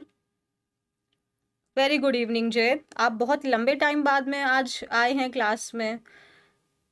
Very good evening Kaushalya, very good evening. तो ये हमारे शब्द क्लियर हैं आपको? आउटविट कर दिया उसने, उसको हरा दिया, मतलब वो बहुत स्मार्ट है, इंटेलिजेंट है, उसने उसको क्या कर दिया? वो क्लेवर है, एस्ट्यूट है, शार्प माइंडेड है वो पर्सन। क्या क्लमजी लोग आउटविटेड हो सकते हैं? चलो बताओ, I am giving you one question, क्या क्लमजी लोग आउटविटेड हो सकते हैं? Okay, the next word is dreary. Dreary, अच्छा मैंने पार्ट्स ऑफ स्पीच बताया आज?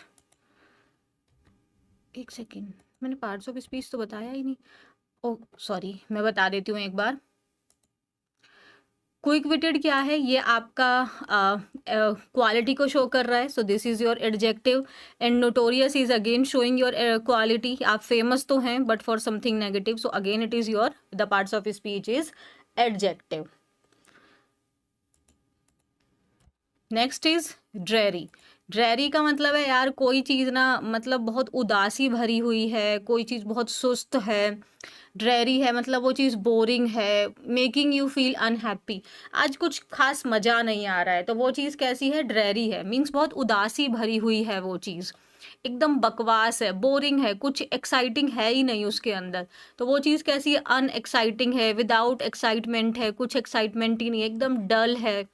अच्छा ये बताओ यार, मुझे समझ नहीं आ रहा है लेकिन जो आज का बैकग्राउंड है ये कैसा है? क्या ये भी ड्रेरी है या पहले वाला बेटर था? TDS का मतलब बहुत उबाऊ है, और आई थिंक हमने कल या परसों की क्लास में किया था मोनोटनस। मोनोटनस का मतलब क्या होता है? कोई भी चीज़ जो बहुत नीरस है, उदासीन है, मतलब उसमें कुछ बदलाव ही नहीं आ रहा है, नॉट चेंजिंग। तो मोनोटनस का मतलब मोनो मीन सिंगल, और टोन का मतलब आपकी टोन एक ही है, आज कुछ बदलाव नहीं, आज बहुत बोरिंग क्लास हो रही है, मीन्स आज कुछ एक्साइटिंग है ही नहीं, आज मज़ा नहीं आ रहा है, तो वो हम कहेंगे monotonous class. Today's class was very monotonous, या it was a monotonous day, I don't like this life, ऐसे आप बोल सकते हैं। यार ये काम कितना बोरिंग है, सपोज आपको बैठे बैठे कोई ऑफिस का काम है जहाँ डेली आपको बैठ के कुछ फाइल क्रिएट करनी है, तो वो TDS हो सकता है, एकदम डल है, कुछ एक्साइटमेंट ही नहीं है उसके अंदर। ऑपोजिट में क्या होगा, एक्साइटिंग है वो चीज़, इंटरेस्टिंग है, चेयरफुल है। अब ये हमें क्या क्रिएट कर रहा है, ग्लोमी है, ये हमें सैडनेस क्रिएट कर रहा है, ये ग्लोमी है, दुखी वाला है, अनहैप्पी बना रहा है हमें। और ये तो चीयरफुल हो गया, इसका ऑपोजिट जॉयफुल हो गया।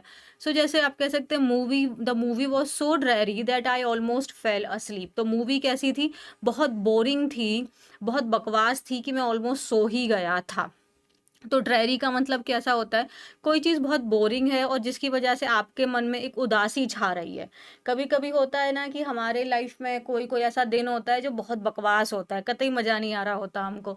सो वो दिन कैसा है, बोरिंग है और लाइफ एकदम ऐसा लग रहा है कि यार क्या हो गया है ज़िंदगी में, कुछ मज़ा ही नहीं आ रहा है। तो आप कह सकते हैं dreary day. Dreary day means या कोई जॉब है जो बहुत बकवास है, आपका दिन भी कोई बकवास जा सकता है, कोई कपड़ा भी हो सकता है, क्लोथ्स भी हो सकते हैं जो बकवास हों, जिनको पहन के मजा नहीं आ रहा है। तो जॉब, डे, क्लोथ्स को आपका क्वालिफाई कर रहा है। तो पार्ट्स ऑफ स्पीच क्या है, एडजेक्टिव है। क्लमजी का मतलब होता है जो इंसान अपने काम को ना ढंग से नहीं करता, वो सब काम को खराब कर देता है। अपने काम के करने में उसका मतलब वो एकदम बेढंगे तरीके से काम करता है, ऐसे व्यक्ति को हम क्लमजी कहते हैं। नेक्स्ट वर्ड क्या है हमारा, थंडरबोल्ट। थंडरबोल्ट जैसे थंडर आप जानते हैं ना, जो बिजली की गरज होती है। तो थंडरबोल्ट को हम बिजली की गरज से नहीं, अगर आपके लिए कोई चीज़ थंडरबोल्ट के जैसी है मतलब वो आपके लिए बहुत शॉकिंग है। तो थंडरबोल्ट के जैसी है मतलब वो चीज़ आपके लिए बहुत शॉकिंग है। अब जैसे मैंने सोचा कि चलो आज हम एक ईडीएम भी पढ़ लेते हैं इसी के थ्रू। सिनोनिम्स में हम वर्ड्स तो बहुत सारे पढ़ते हैं, तो ये एक ईडीएम हो गया, बोल्ट फ्रॉम द ब्लू। अब ये मत सोचना कि शॉकिंग है तो इसका कोनोटेशन नेगेटिव है, ये न्यूट्रल है, डिपेंड करेगा आपका सेंटेंस कैसा है, कॉन्टेक्स्ट कैसा है, उस हिसाब से आप पॉजिटिव या नेगेटिव इसको समझेंगे। इसके कॉनोटेशन आपका न्यूट्रल है। जैसे बोल्ड फ्रॉम द ब्लू का मतलब है, आप ऐसे सोचो ब्लू है, ब्लू एक आसमान है, आसमान एकदम आपका ब्लू है यानी कि एकदम क्लियर स्काई है। स्काई कैसा, एकदम क्लियर है, ब्लू तभी तो होता है ना। और वहां से बोल्ट गिरने लग जाए मतलब आप ऐसे चलो कि ओले गिरने लग जाए, बहुत तेज तेज वाली बारिश होने लग जाए, तो आप कहेंगे ये कैसे हो गया, ये तो एकदम सरप्राइजिंग हो गया, ये तो एकदम शॉकिंग हो गया। अब आपको हो सकता है कि बहुत बारिश, उमस के बाद में अगर बारिश आ जाएगी तो मजे वाला सरप्राइज हो जाएगा। और अगर जैसे अभी फ्लड वाले सेंस में हो गया तो ये बहुत सैडनेस वाले में हो गया। तो ये डिपेंड करेगा किस मैनर में आप यूज कर रहे हैं। सेम ऐसा आपका थंडर बोल्ट हो जाएगा। जैसे the news hit them like a thunder bolt. तो ये जो न्यूज थी ना, वो न्यूज उनको कैसे हिट हुई, उनको कैसे महसूस हुआ जैसे कि कोई एक उनको मतलब सरप्राइज, एकदम शॉक्ड, मतलब उन्होंने एक्सपेक्ट ही नहीं किया था वैसा कुछ होगा और वो हो गया। सपोज करो कि आपकी जॉब लग गई, तो ये एक आपके लिए आपने उम्मीद ही नहीं की थी कि मेरा कट ऑफ भी क्लियर हो गया, बट आपका हो गया।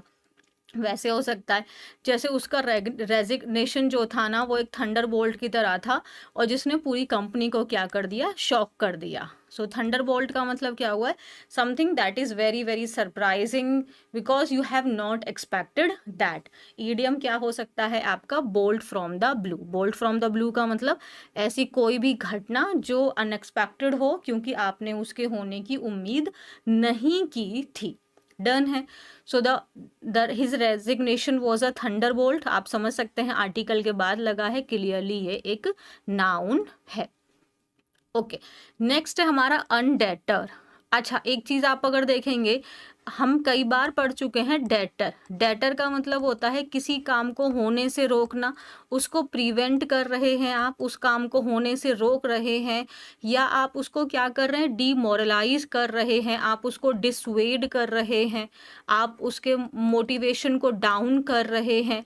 सो डेटर करने का मतलब आप उस काम में बाधा डाल रहे हैं, उस काम को होने से रोक रहे हैं, या आप उसको डीमोटिवेट कर रहे हैं। बट अन का लगा दिया, अन का मतलब क्या हो जाता है, विदाउट। अन का मतलब क्या हो गया, विदाउट। और ये ऑलरेडी ईडी लगा के मैंने इसको, जैसे डेटर जो है ये वर्ब है, बट ईडी लगा के हम इसको यहाँ पे एडजेक्टिव की तरह यूज कर रहे हैं। अनडेटेड का मतलब अगर आप किसी काम को अनडेटेड मैनर में कर रहे हो, दैट मीन्स आप कितनी भी प्रॉब्लम्स आ जा रही हैं, आप बिना रुके उस काम को किए जा रहे हो। एकदम अडिग होके, मीन्स डिटरमाइंड होके। So not allowing something to stop you from doing something. तो कोई भी चीज़ आ रही है, आप उसको अलाउ ही नहीं कर रहे कि वो आपको वो काम करने से रोके, आपको आगे बढ़ने से रोके। कोई भी चीज़ आपको डिस्करेज नहीं कर पा रही है, आपको रोक नहीं पा रही है।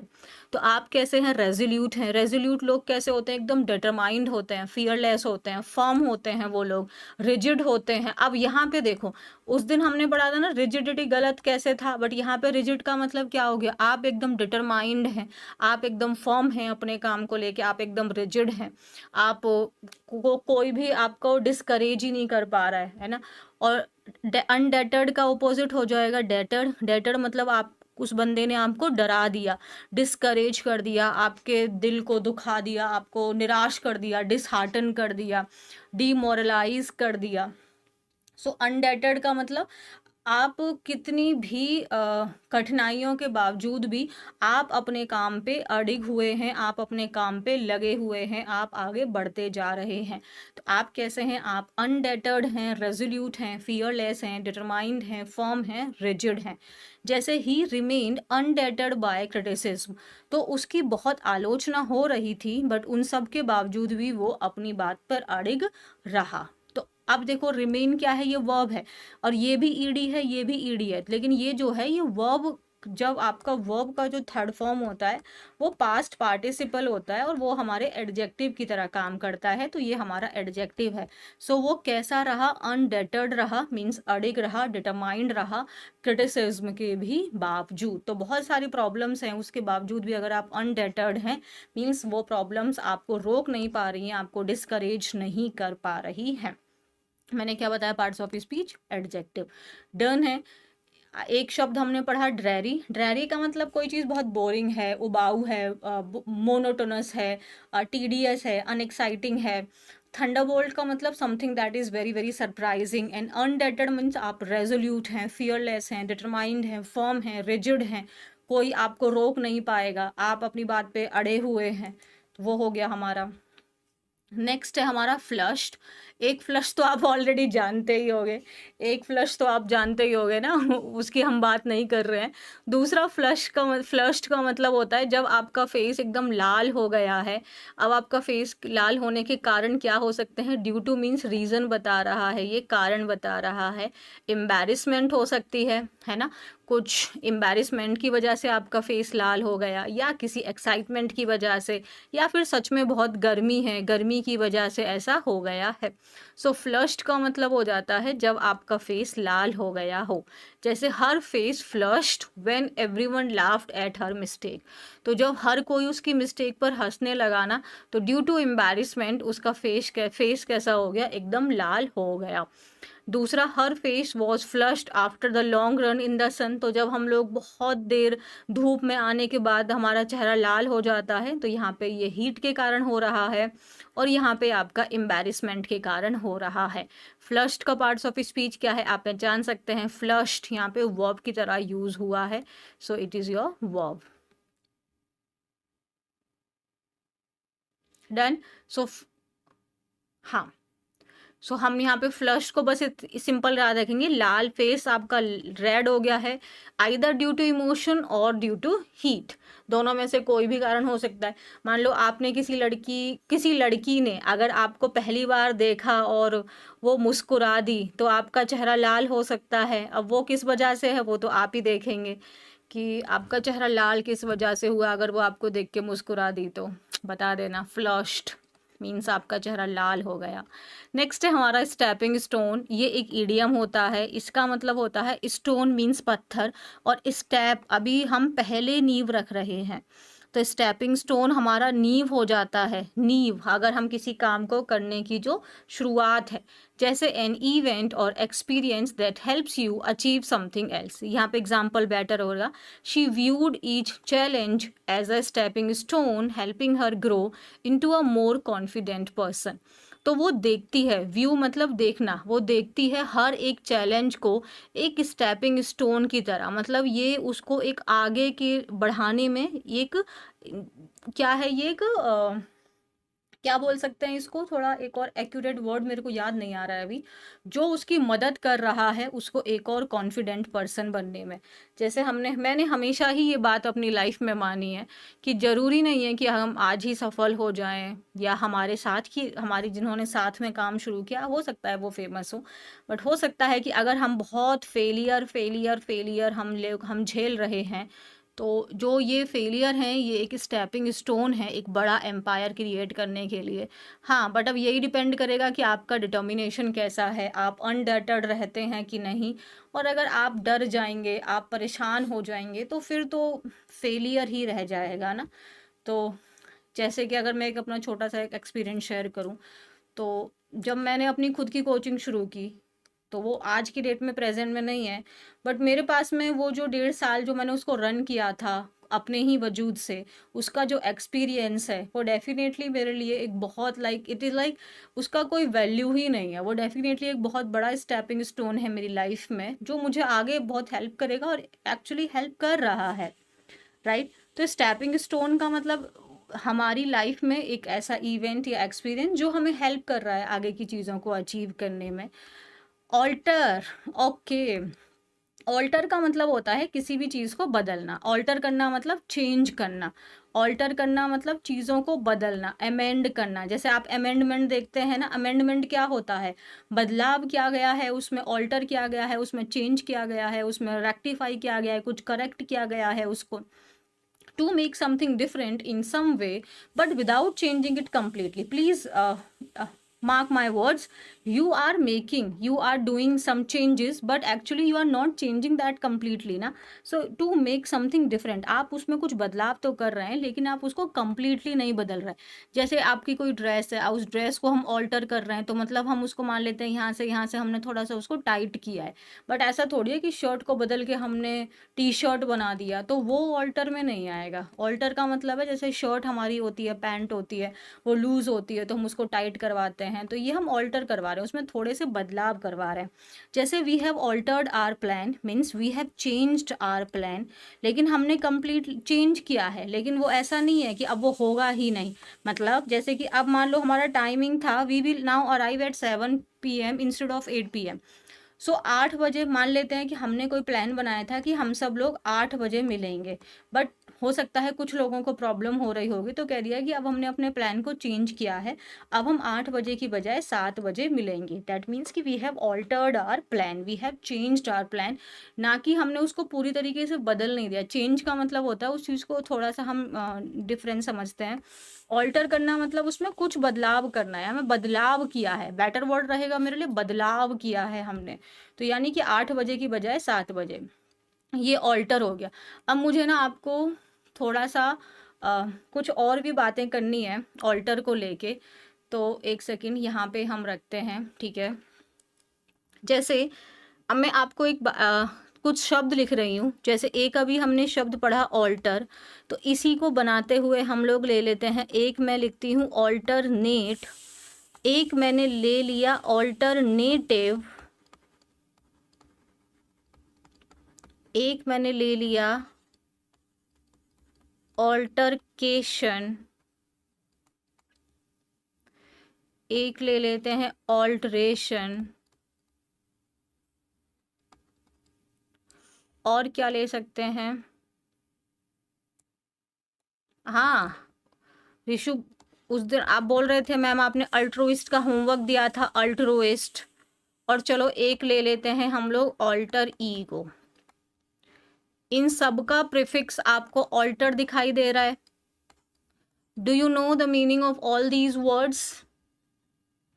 Tell me, do you know the meaning of all these words? क्या इन सारे के सारे शब्दों के मीनिंग आपको पता है? कितने शब्द हैं? Alternate, alternative, altercation, alteration, altruist and alter ego. तो आज मैं आपको सिर्फ अल्ट्रोइस्ट के, जो हमने सिनोनिम्स की बात हुई थी वो 2-3 क्लास से हमारा नहीं हो पा रहा है, तो आज हम जरा उसकी बात करते हैं। अल्ट्रोइस्ट, तो अल्ट्रोइस्ट कौन होता है? देखो, IST का मतलब क्या होता है? पर्सन होता है। IST का मतलब क्या होता है? पर्सन। और अभी जस्ट हमने बोला अल्टर का मतलब क्या था? अदर। तो एक ऐसा पर्सन जो दूसरों के बारे में सोचता है, यानी कि उसको हिंदी में क्या बोलते हैं, परोपकारी। तो इसको हिंदी में क्या बोलते हैं, परोपकारी। अल्ट्रुइस्ट को हिंदी में क्या बोलते हैं, परोपकारी। तो अब इसके हम सिनोनिम्स देखें, चलो 5 ही सिनोनिम लिखेंगे। एक हो जाएगा हमारा फिलैंथ्रोपिस्ट, एक क्या हो जाएगा हमारा, फिलैंथ्रोपिस्ट। जब मैं ना आपको वो वाली बुक पढ़ाऊंगी वहां पे मैं ये इसका भी रूट ब्रेक करके बता दूंगी। एक हो गया हमारा फिलैंथ्रोपिस्ट। एक हो जाएगा हमारा वेनेवोलेंस। वेनेवोलेंस कौन होता है, जो दूसरों की मदद करता है। एक हो जाएगा हमारा बेनिफैक्टर, जो दूसरों की, हमने फैक्टर एंड बेनिफिशियरी पढ़ा था ना, तो उसी में से ये बेनिफैक्टर हो गया। फैक्टर मीन्स कारक हो गया, बेनी मीन्स आपका कौन होता है, बेनी मीन्स गुड होता है, और फैक्टर मीन्स डूअर होता है, जो अच्छा काम कर रहा है। और क्या हो सकता है आपका, और आपका डोनर हो सकता है, और क्या हो सकता है आपका, गिवर हो सकता है, जो दूसरों के लिए काम कर रहा है, परोपकारी है वो, है ना। और आपका क्या हो सकता है, आपका ह्यूमैनिटेरियन हो सकता है। ह्यूमैनिटेरियन मीन्स जो आपके ह्यूमैनिटी के लिए काम कर रहा है। सो ये कुछ हमारे सिनोनिम्स हो जाते हैं अल्ट्रुइस्ट के। अल्ट्रुइस्ट लोग कौन होते हैं, जो परोपकारी होते हैं, जो दूसरों की मदद कर रहे हैं।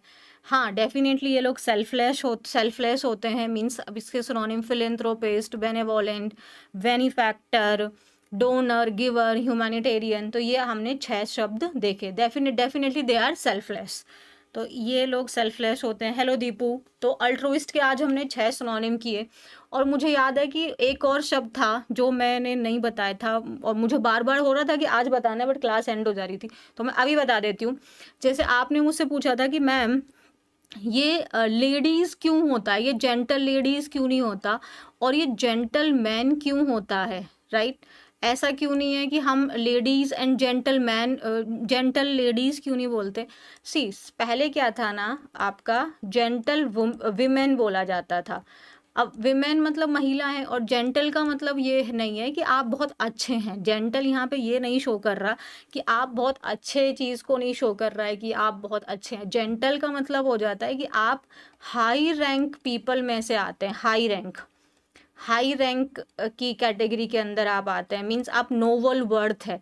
आप कैसी, जैसे आपके आज भी देखोगे जो लंदन है, जो ब्रिटिश है, वहाँ पे क्या है, अभी भी आपका मुनार्की चलती है। मीन्स किंग एंड क्वीन है वहाँ पे, राइट। तो जो इनकी फैमिली है, जो नोबल पीपल हैं, जो हाई क्लास पीपल हैं, तो उनकी जो महिलाएं हैं उनको हम लोग बोल देते थे जेंटलमैन या फिर जेंटल वीमेन। अब जेंटल वीमेन क्या हो गया, ये हो गया एक आउटडेटेड शब्द, यानी कि एक पुराना शब्द हो गया, और इसकी बजाय हम लोग लेके आ गए नया शब्द लेडीज़। ठीक है। तो और अब मैंने एक जगह पढ़ा था क्वेरा वगैरह पे, तो वहाँ पे बोला था कि महिलाओं के आगे जेंटल होना चाहिए, like gentle ladies and man, क्योंकि women are more gentle as comparison to man. तो ये कोई कॉन्सेप्ट नहीं है यहाँ पे कि विमेन आर मोर जेंटल और समथिंग। लेडीज और या फिर जेंटल विमेन, ये पहले विमेन था, फिर उसको लेडीज में कन्वर्ट कर दिया। और जेंटल का मतलब यहाँ पे ये हो जाता है कि जो आप हैं, आप हाई क्लास से बिलोंग करते हैं, आप एक अपर क्लास की कैटेगरी में आते हैं। तो उनको, जो अगर आप कभी भी ब्रिटिश ड्रामा देखोगे, तो वहाँ पे आप देखोगे जो एलीट पीपल हैं, जो हाई क्लास पीपल हैं, उनकी जो महिलाएं होती हैं उनको लेडीज़ कहा जाता है। तो वो इसीलिए कहा जाता है लेडीज़। बट हम जैसे कहते हैं ना, तो देवियों और सज्जनों, तो देवियों का मतलब यहाँ पे लेडीज़ हो गया, और सज्जनों का मतलब सज्जन। तो जैसे बोलते हैं ना, हाई क्लास लोग जो होते हैं, तो हाई क्लास आदमी जो है वो सज्जन है। मीन्स वो अच्छे व्यक्ति हैं, वो ऊपर एक इनका स्टैंडर्ड ऊपर सेट कर दिया है। तो इसीलिए वो जेंटलमैन हो गया, और जेंटल वीमेन आउटडेटेड हो गया, तो उसकी बजाय अब लेडीज़ आ गया है। तो आई होप मैंने आपको ये बात समझा दी है। हाँ, सही बात है। Alter the wedding dress means जो वेडिंग ड्रेस है ना, उसको थोड़ा हम चेंज कर देंगे ताकि वो और हमारी फ्लफी लगेगी। Yes, absolutely, very good. So अब मैं यहाँ पे ये सारे शब्द नहीं करवा रही आज, नहीं तो फिर पूरी क्लास हमारी वोकैब में ही चली जाएगी। So some other day I will discuss these words.